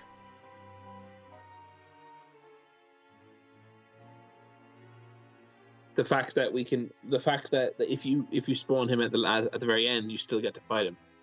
I suppose. Yeah. I think this is the end. I think this is another ending, fighting Gehrman. That's what I think. But we'll see. Right. I could be wrong. I'm having all of my stuff back because it said refresh. But I guess I keep Counter-Strike in hand? I'm not. I'm losing everything from my hand. Okay. Well, then I would lose my hand and refresh the whole deck. So here we go. Yeah. That's what I think. We're starting again. So you're just resetting your whole deck? You're not drawing the 2 cards you had left? Sorry? 2 cards. I had a full hand. I had a full hand. Yeah, but what I meant was you discarded the card, drew 2, and reset, or just reset the whole deck? I discarded I reset. I went to the dream. Okay. I cleared my trick weapon, cleared my hand. I did everything. That's how I interpret it. You're clearing. You're going to the dream. Okay, cool. I think that's exactly how you're meant to do it. Yep, that makes sense to me. Of course, I have an extra life because I have my Carol Rune Corruption. Do you have your well, don't use that while we've got the thingies. No, I won't. But yeah. No, it won't use the thingy. I'll use the Carol Rune instead. I think it'd be better to use the insight tokens until... Oh, you're still working on the assumption that this isn't the end. Yeah. Okay, sure. I'm still working under the assumption that this isn't the end. I drew dodge, tireless. What about you? Right, hang on. I'm still resetting your deck, actually. Well, my deck. I've got poised, rapid, and basic stagger. Not terrible. Did you want to... I'm thinking about swapping over my combo weapon. I'm not sure, actually. Yeah, I'm trying to decide what I want. Do I want to slowly build up a super big attack with a super... Do I want to slowly build up to a combo finisher? So can you just tell me what you had again? I'm going to go onto my quick cut side and put Bloodstone Shard on combo finisher. The reason being, I can learn his attack pattern whilst being able to dodge quickly, and then build into a big attack. That's quick. Seems reasonable to me. What did you draw? Tireless, basic dodge, basic dodge. Listen to basic dodges. Yep, that makes even more sense now. You back, Victor? The internet went for me as well. I think it might be Mike's internet in that case. Might have had a little hiccup, although I only got a little warning on YouTube. I think it must have been yours because I'm on 2 different internet sources for the call and chat, and they both went. And Difter also lost at the same time. With 9 lives, how hard is Gehrman going to be? Well, exactly. I mean, but like I said, you get 2 definite. Most players are going to kill you have to kill 1 hunter mandatorily. So so this is a 2-player count, obviously. Everyone's going to have a minimum of 3, and then most players are going to kill the 3 hunters that spawn from the lantern tiles. I feel because it'd be very hard to run away from them because they activate twice and move 3 spaces a turn. So I feel everyone's going to have 6 minimum, and then depending on how quickly you got here, even more. So I feel his attacks are going to have to be brutal. Otherwise, this will be so easy. I'm going to start out on my my quick stab, heavy slash side because I think I can just get more damage in, and that way. And also the quick stabs. Although I've got a rapid in hand as well with a dodge on it, so that's good. Okie dokie. Right. So who's going first? So I'm going to volunteer to go first. Here's why. I've got 3 quicks. Well, actually, no, you've got double quick, so it doesn't matter actually. Oh no, it does because I've got the dodge cards. I have 2 dodge cards in hand. Yep. So I was thinking I could just use my Blood Echo to move into his space. Do 1 attack just to see what just to see what he does, and I can potentially dodge it. End my turn, dodge again, and then you can attack him. Yeah, I mean, I think it's much over much to me. So I guess I'll let you go first. So here's the other question. I'm spending the Blood Echo to move into his space. I could move directly back into the space we just left to bring him to you, and he'll follow. Yeah, I think that seems good. What if he has AoE? Then that's bad. Yeah. I suspect he might. Okay, well, yeah, he does have a giant scythe, so maybe don't do that. Rather than risking it, Because you have a Blood Echo too. If you had to, you can move into the space, right? I don't have a Blood Echo. I spent it to move. I forgot that. Yeah, and then I lost a card, so it was kind of a silly thing to do. But we had no way of knowing. I mean, you might have had an inclination, but I see. Yeah, you lost. Yeah, I see. All right, so I'll use Tireless then into Quick Cut, and let's find out what kind of attacks this guy has. Okay, so Chris spends Tireless here on Quick Cut, and also he spent his Blood Echo to move here into space with Gehrman. And here we go. Let me see if I can focus this camera. Here. I just realized I'll have to look at the cards to fish them out, but I'm going to just look at the names.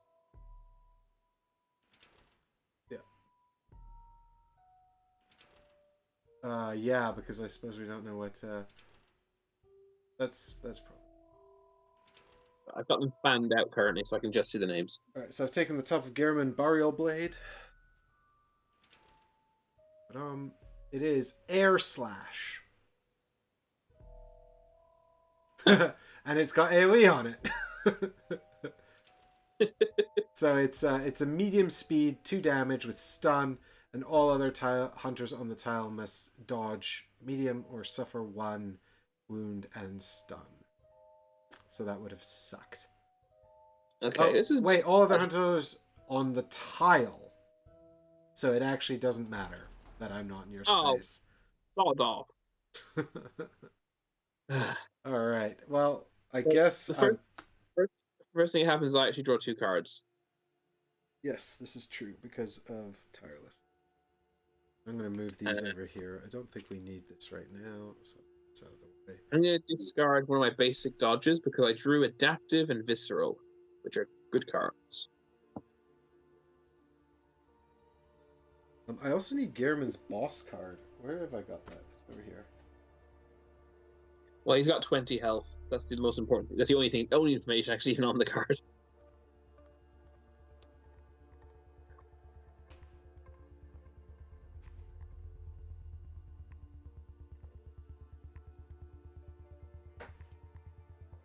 So there he is. There we go. All right.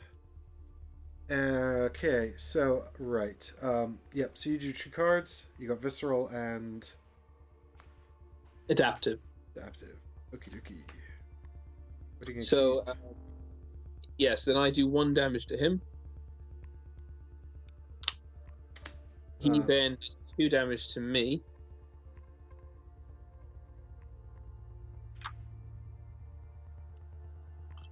Are you not going to dodge it? Oh, yeah, I am going to dodge it. Sorry. Oh, no, I'm not going to dodge it. Well, if you don't dodge it, you'll be stunned. Oh, yeah, so I'll lose the dodge anyway. Yeah, sorry. I planned... Yeah, that's so dumb of me. Yep, cool, perfect. I'll dodge it with dodge. But which card did you discard? A basic dodge. I had 2 basic dodges. I discarded 1. I've used the second basic dodge to dodge. That makes perfect sense. It's clear this one. Right, and then you got Visceral and Adaptive left in hand. Okay. Yep, and you're taking 2 damage unless you... Right, so, well, I'll play Rapid into Quick Step to also dodge. And then I guess I get to draw a card and deal a damage to him, because that's how this works. Because you cleared the space, is it? Yeah, because... in your space. Enemy in your space. Right, yes, you're right. He's not in my space. So I don't get to deal a damage to him, but I do get to draw a card to replace it. Yep. So I'm going to end my turn and let him initiate combat with me. On that combat, I'm going to play Visceral into my second Quick Cut slot. And keep keep my adaptive in my hand. Alright, so he's grabbing another one here. Another Burial Blade card, which is Transform Weapon! Shuffle Gehrman's Burial Blade transformed action deck, then switch to that deck and flip another card. Okie dokie. He's going to constantly switch between them, I'm guessing. Yeah, I'm going to assume that we're going to be instructed to shuffle this deck before we... the next time we come back to it, but just in case, I'm keeping them separate until we're instructed to shuffle it. Yeah, I agree. Okay, so here we go. Shuffle, shuffle, shuffle, shuffle, shuffle. And transformed. So the card is... Sword Fury. It's just fast 2 damage. Flurry. Yes, Flurry. Oh, now I'm thinking of ice cream. Mm. Yummy ice cream. I'm using adaptive into combo finisher to dodge. Yeah. Because you can dodge at the same speed. How?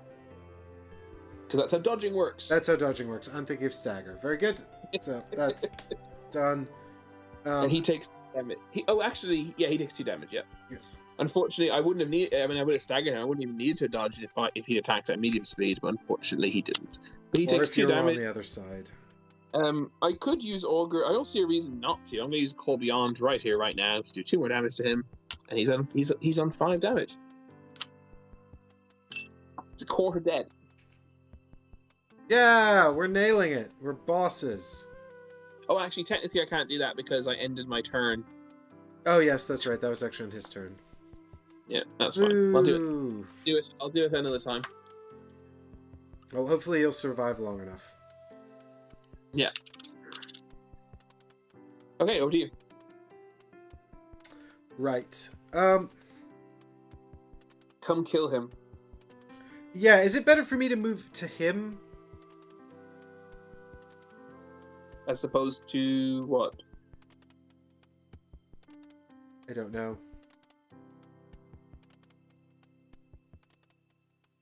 Yeah, I think probably what I do is I give up my basic stagger to move into his space. Then I put poised into heavy slash. And then if he tries to hit me, or then I end my turn. And then when he activates, I put poised into heavy slash and use dash to dodge. Because dash will also deal a damage to him when I clear the slot. Yeah. So that would be a potential 5 damage. Because poised also means it can't be staggered, and I cannot suffer stun either.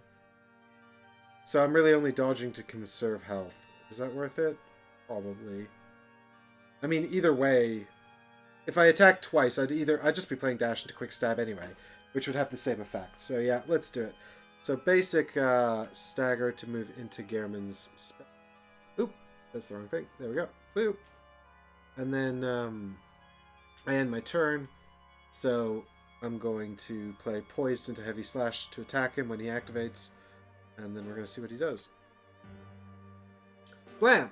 It's a medium attack, double swipe, medium speed, 2 damage. Even if this attack is dodged or staggered at medium speed, the hunter must dodge or suffer 2 additional damage. Well, that's fine, because I'm actually going to dodge at fast speed. So I don't have to do that, right? Because it said if this attack is dodged or staggered at medium speed. But I'm going to dodge at fast speed. Yeah. So that's fine. So basically, even if it's...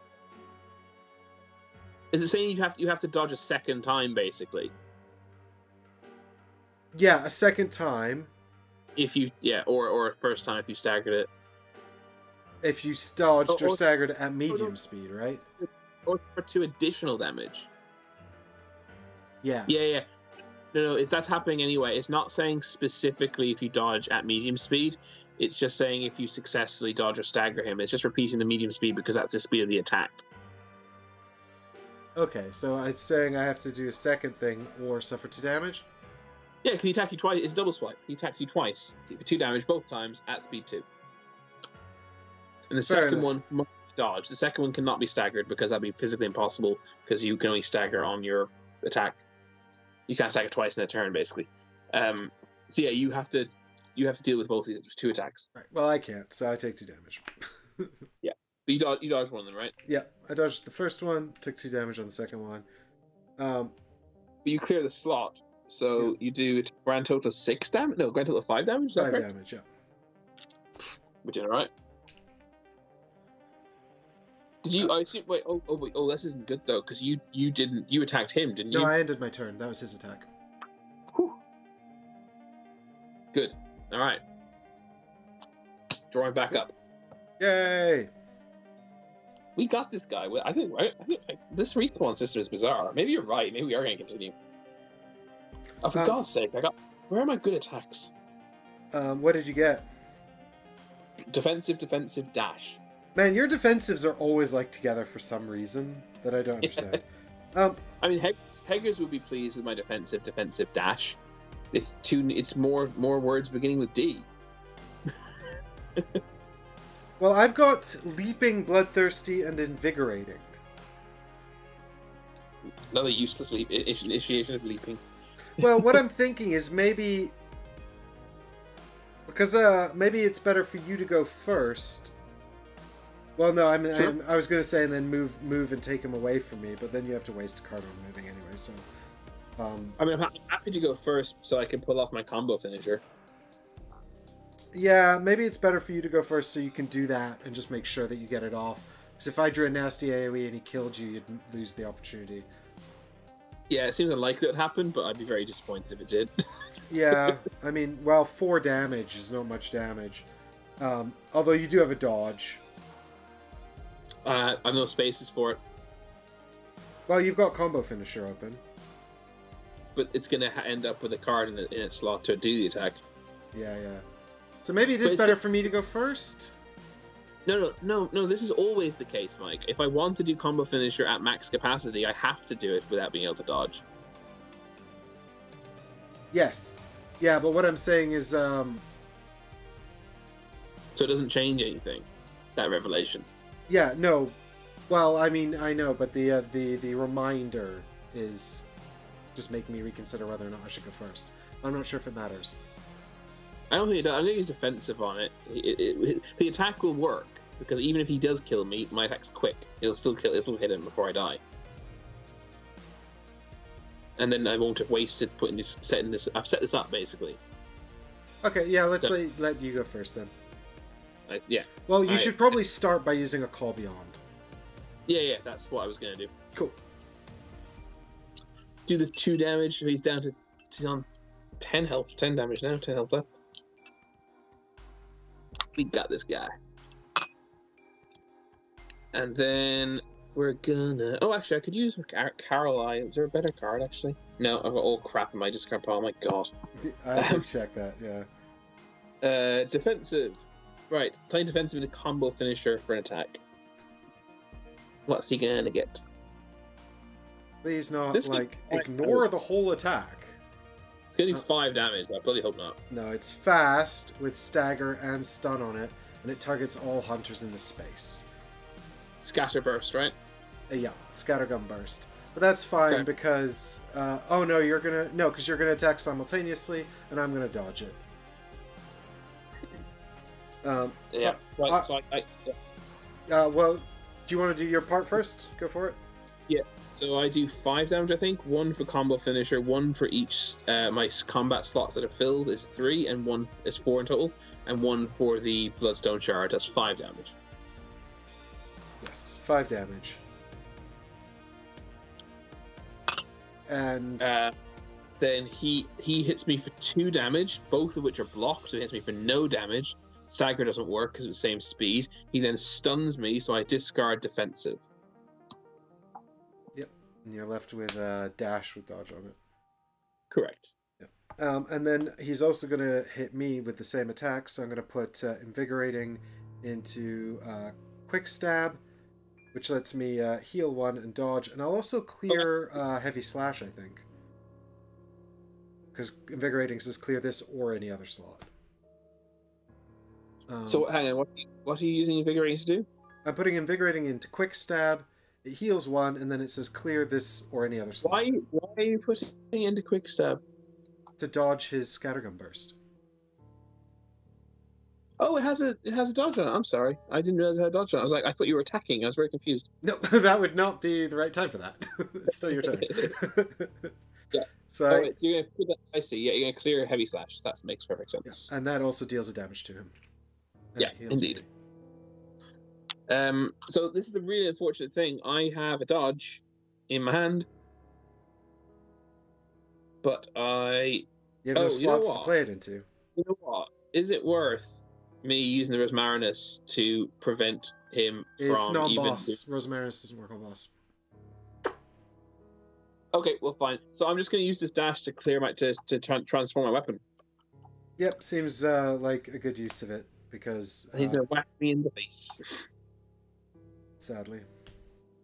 I'm going to put the Bloodstone Shard on the leftmost slash space. And then he's going to get a free hit on me, which is going to really hurt and hopefully won't insta-give me. Well, if it does, it's not the end of the world. We've not lost any of our 9 lives yet. We're still full healthy cats. All right, so here's his card. I'm hoping this isn't another AOE because I don't have another dodge. Dodge. Oh, at medium speed before his attack, move him 1 space away. Leaping! You've got leaping! Yes, I do. So this is actually leaping is now going to be very useful. But I guess because this is his attack on you, nothing. He just moves the space away, and that's it. That's it. All right. Well, where do we want to move him? Into the lantern, so we respawn next to him. Actually. Okay, so he dodges to the lantern for some unknown reason. And Boss then AI.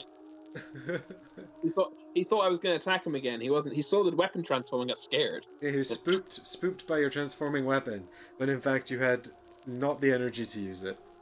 Yeah, God. because you can't see the enemy stamina bar. You see. Yeah, exactly.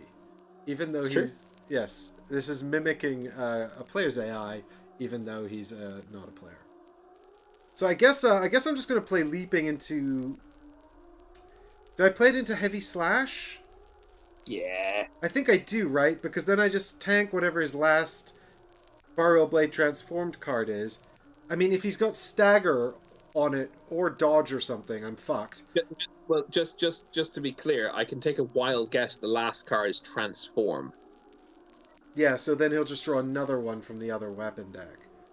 Yes. Which we know has transformed weapon and air slash in it. Air slash has stun on it. So that's no good. But what I could do is I could apply Empty Phantasm Shell to this. Yeah, exactly. And if it doesn't kill him, I can use the Carol Hunter to do a super fast quick stab, which will definitely kill him. Actually, maybe I use the Carol Hunter on this one, actually.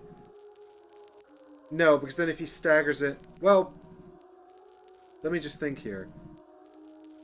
If you use Carol Rune Hunter... Well, he's got 6 health left. He's got 4 health left, right? He's got 4 health left. Yeah. Oh, you're only 4. Yeah. Yeah, he's dead. Well, then I think... Use leaping heavy slash and use Carol Rune Hunter and Empty Phantasm Shell. Then you're moving at speed 3. He can't do anything. Well, you'll kill him at the same time as he does anything.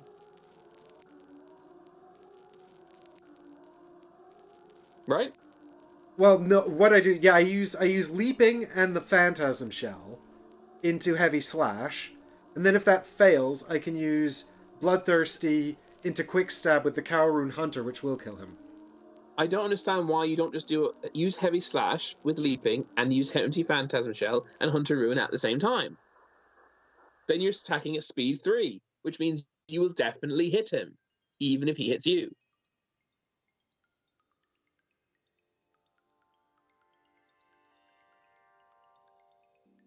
Unless he has some kind of trick.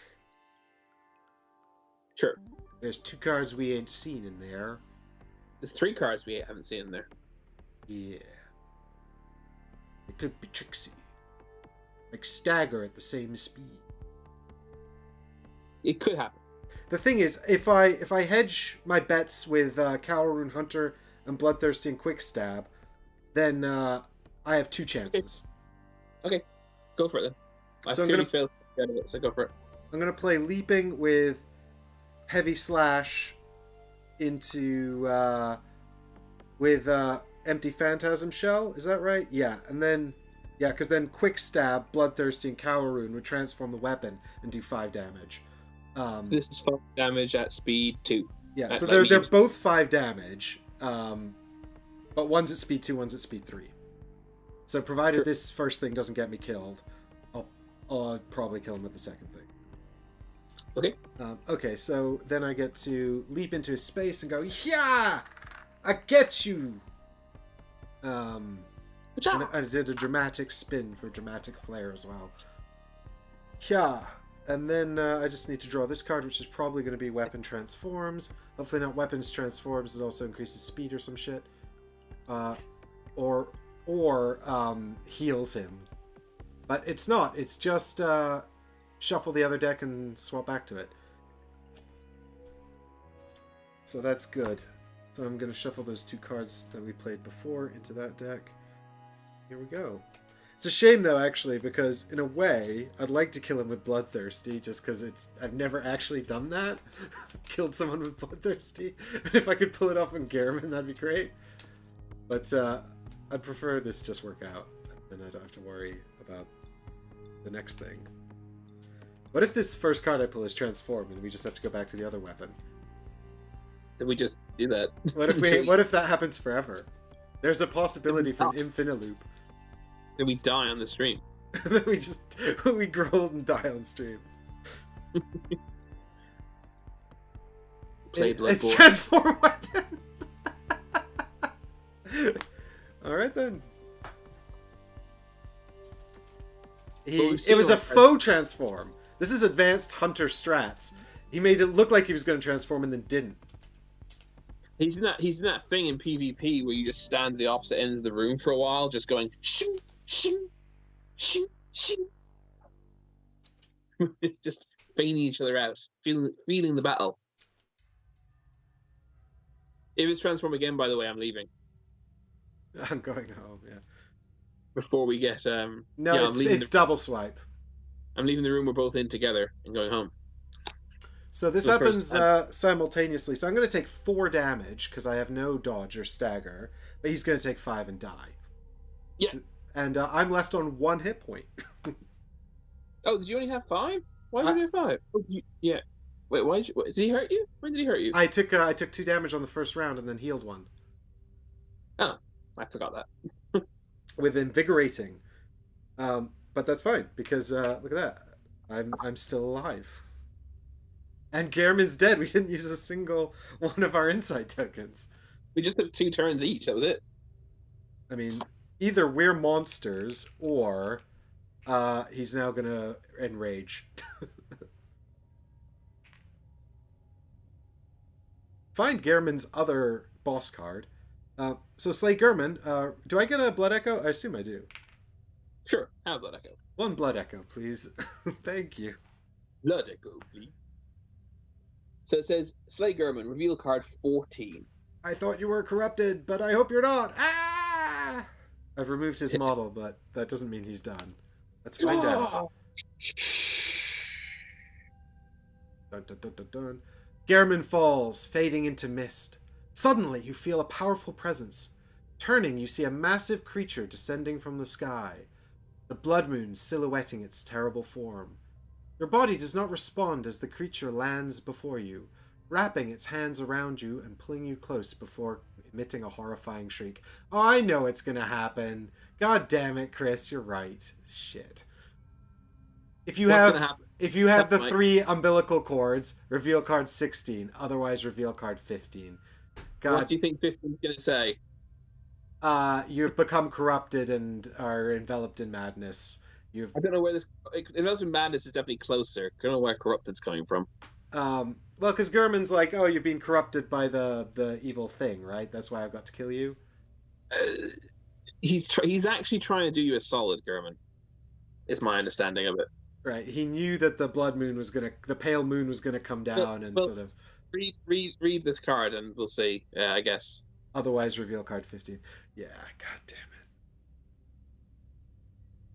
Awakening from a troubled sleep, you feel them arriving into the dream, as have so many before. In the Yeah. distance, the form of a figure rises from the mist.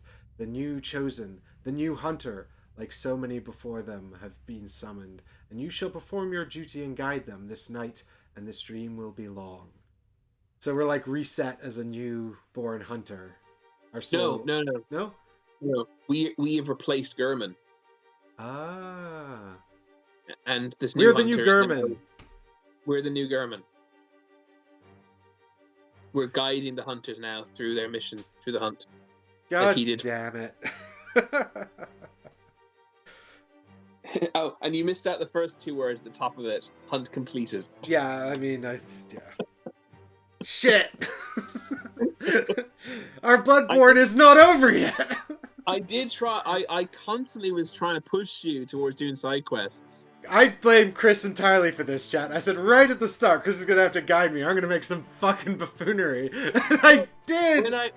When you said, come help me on the thing, I came help you on the thing, and then I was like, we should go and do side quests. And you said, well, while I'm here, I might as well activate it. And I was like, okay, fine. The reason at that point, I knew I was making a decision that we weren't going to get the true ending. Mm-hmm. But I thought it was okay, because then you get to see you're actually doing the endings basically exactly in the order most people probably did them in the game as well. Mm-hmm.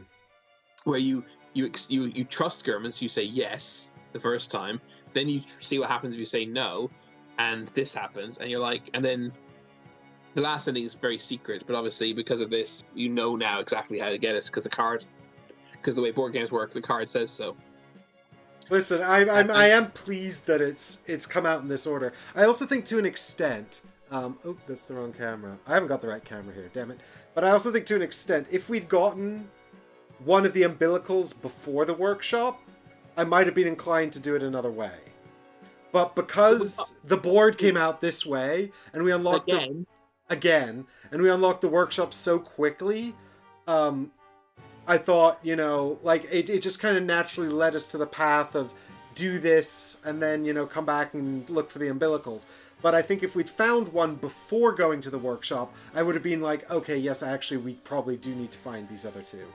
But because time is not as much of an issue as we thought it was, because the time only means get to Gehrman.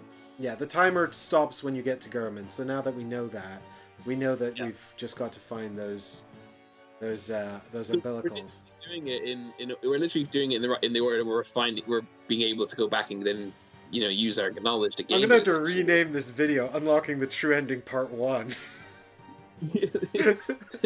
We're gonna have played as many games of the Hunter's Dream as we have of that other campaign. Yeah, I'm really enjoying it. I'm totally down for a full second campaign after we do this, if people are happy to see it. There's so much more Bloodborne. I mean, if you look at the where's my thing here? This is the campaign insert. It's absolutely nuts. These are all the different campaign decks. Like, let's see. Oh wow, how many are there? 1, 2, 3. 1, 2, 3, 4, 5, 6, 7, 8, 9, 10, 11, 12, 13, 14. There's 14 here. This one's empty. I don't know. This is no. It's just there's one card. The Mysterious Connections bonus mission. Does that include, for example, though, is one of those the Hunter's Dream? Because that's not a campaign. No, because the Hunter's Dream is in here with Queen's Legacy and March's Legacy. So there's 3 more decks here. So that's 18 decks of cards. But not all of them are full campaigns. I guess not. But that's still an enormous amount of content. Oh, that's so cool. I mean, that's the other thing we could do. Inverted Wings as a second campaign would be cool. So the other thing we could do is we could actually leave it here, do another campaign, and then add Hunter's Dream on to the end of the second campaign. What, and like make our second run sort of end with the true ending? Yeah, basically. So we save Scums to see endings 1 and to see ending 1 and ending 2, and then we have to start a new game to get to true ending, a secret ending. We don't have to. We could just redo this if you want to see just this. But well, I'll tell you what I'll do is I'll put up a big old post. I was going to do a Patreon update after this stream anyway, so I'm going to put up a big Patreon update that says second campaign ? And also which one ? And depending on how that goes, maybe the next Bloodborne stream will be the true ending part 3 and the end of it, or the beginning of another campaign with where we get chosen by the hunters. patrons, where we have all new hunters, I guess also chosen by the patrons. And if you want to have a say in that vote, I'll open it to the lowest tier. So you can have a vote on the Bloodborne thing for £1 a month or $1 a month. That's the best deal you've ever heard. And also that gains you access to the private messages, so you can literally just message me and say, "Sort out your goddamn diffusion filter." Or your camera tracking software gives me a headache. Yeah, which you can tell me, and I won't. Go back and watch the streams without it, where you just don't see my face for most of the stream. That was hilarious. And we actually finished it. I think we didn't start the playing till half 7. So I think we did actually do it in 3 hours. Yeah, we did basically do it in well, because I started streaming, I think, for about 10-15 minutes before you showed up, so. Exactly, yeah. Yeah, but we did actually, like, defeat Gehrman in absolute record time. Like that. I don't think that could have been faster. No, but I don't think he's very challenging. I suspect these 9 lives also apply to what's coming next. Yeah, I mean, I have a sneaking suspicion you're right about that. The one problem with starting a new game plus is I'm not sure I can build a hunter this good again. Like, I think I really lucked out on this awesome transforming weapon combo, but do you know what? I would be excited to try. Exactly, exactly. But we'll see. You know, if the patrons are like, no, we don't want any more Bloodborne, we want something else, then, you know, yeah. I have to go with the whims of the supporters because, you know, they deserve But I it. think unless there is actual opposition to it, we'll probably at least do one more Hunter's Dream, right? Yeah, I can confirm we will at least do the Hunt's End Part 3 for sure. Because I really want to find out about this final boss fight. But if the patrons want it and they want more Bloodborne, we'll start a new game plus and do it that way, which would Yeah, be at least 4 more streams. yeah. Which is good because it's not a massive commitment. It's not like Gloomhaven, which was like 20 plus streams. But having revisited it after Gloomhaven, I'm reminded I do really enjoy this game. Yeah, me too. That's why I'm so eager to keep playing it. Like, And Deborah won't play it with me. Deborah played one campaign with me. I was like, "That's your lot. I've done 3. I've done 3 missions with you, however long it was. It was fine. I don't want to play it again." She didn't say any of that, but I got the impression. well, you know, it's got that sort of very quintessential Eric Lang feature of being very simple on the surface, but offering a surprising amount of complexity given the simplicity. Yeah, and it's surprising how often you can really map out exactly what's going to go down in a fight. Yeah,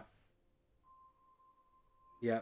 And I think that's the great thing is very often it comes down to, okay, basically these are my outcomes. Am I going to choose to risk taking this hit or this attack? Because you can't ultimately the behavior deck. That's what it comes down to. What are the odds that this is going to be devastating? You know, and that's I think I think that's a really good way of doing it, and it feels really important, but it also lets you feel clever, Yeah, and like you're really sort of doing something cool. I Um, mean, you could just play as I'm going to use my big attack with my big buff with my big attack modifier, all just try and do the biggest damage you can do all the time, but you'll probably die, which is exactly how it should be. yeah, yeah, I mean, it's definitely about avoiding those hits, or when you choose to tank one, making it really mean something. Yeah, Haggers, don't worry, Bloodborne will not become the only thing. It's just a case of whether or not we sort of start down a path of more Bloodborne. There will of course be other games, and like I said, I'll continue to do some solo stuff like Hunters, and I've got the new Descent as well that I'd like to check out. oh, Um, did you get it? I did in the end, yeah. So that'll be interesting to have a look at and see whether third time's the charm for FFG. I say that actually, I love Mansions of Madness, but I don't. I'm sort of counting their sort of app-driven adventure games trilogy. So Well, this I enjoyed is Descent 2, Descent Legends of the Dark, Descent Second Edition. I enjoyed that for what it was as a almost a spiritual successor to Hero Quest in my from my Mhm. perspective. I don't think that's what I don't. I know that's not what it is from their perspective. That's what it was from my perspective. I enjoyed it, but I don't know. I well, don't. it's a Descent's a big gap in my gaming experience because I haven't played the other two. Oh, okay.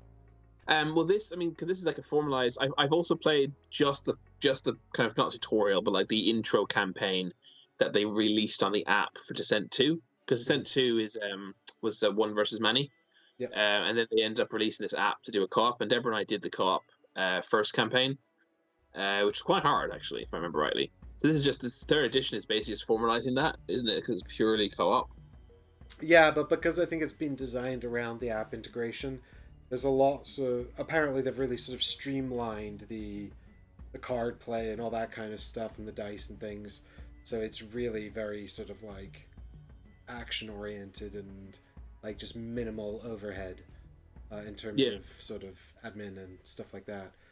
So it'll be interesting to see how that sort of pans out. And of course, you've got the wonderful 3D terrain that you loved when you saw it it. looks trash. Like it looks so bad. I actually don't understand it. I think they'd be better off just using 2D and paying a better artist. Because I also hate the art. That's not bad because it's bad art. That's just subjective. I hate the style, but the art for the characters, I absolutely hate it. Just hate it so much. It's So I it's hate the sort of trope. like twee fantasy, isn't it? It's like sort of generic fantasy, but with a light-hearted, cartoony angle, which is not actually traditional Descent, is it? Descent's always been No, a bit more sort of serious, hasn't it? absolutely, yeah. And it's not, that's not why I don't mind things changing, but it just doesn't look. I just don't think, in my subjective opinion, it doesn't look good. I'm perfectly aware that's purely subjective, but the terrain I don't even think so. I think is it's reasonably objective to say that the terrain looks poor. I think it's very the colors are incredibly washed out on Mhm, the 3D terrain, which I think is a real problem. mhm. I don't think it gives a good sense of place. Um, I don't like yeah I think I've seen a lot of people critiquing the terrain. I've seen fewer people critiquing the art. But I have seen some. Intriguing because I've heard, and this comes from uh, podcasts and things that I listen to, so not real people that I know, but I've heard people saying that the terrain is good. So our perspective, of course, comes from a preview at the UKG. So I will, of course, be able to offer a more formal opinion once I've played with my own set. But I I suspect I'll guess, probably hate that 3D terrain after 2 hours of putting it together. I'll probably be more inclined to agree with you, even though I'll be completely biased by the fact that I've had to put together 3D terrain for 2 hours. and I wonder if I'm approaching it as a former war gamer who obviously 3D terrain is much of a it's like plastic and Yeah, you paint it's it yourself, molded plastic. I guess I'm maybe coming from that perspective. Like obviously it's never going to have anything on expensive 3D molded terrain from Games Workshop or Army Painter or any of these places. yeah. I don't know if Army Painter does terrain, but you get my point. Um, so maybe coming from a 2D not a board game perspective, it would be better, like more impressive. But I don't Yep. know. Anyway, we'll see. I mean, I'm interested. I definitely want to play it.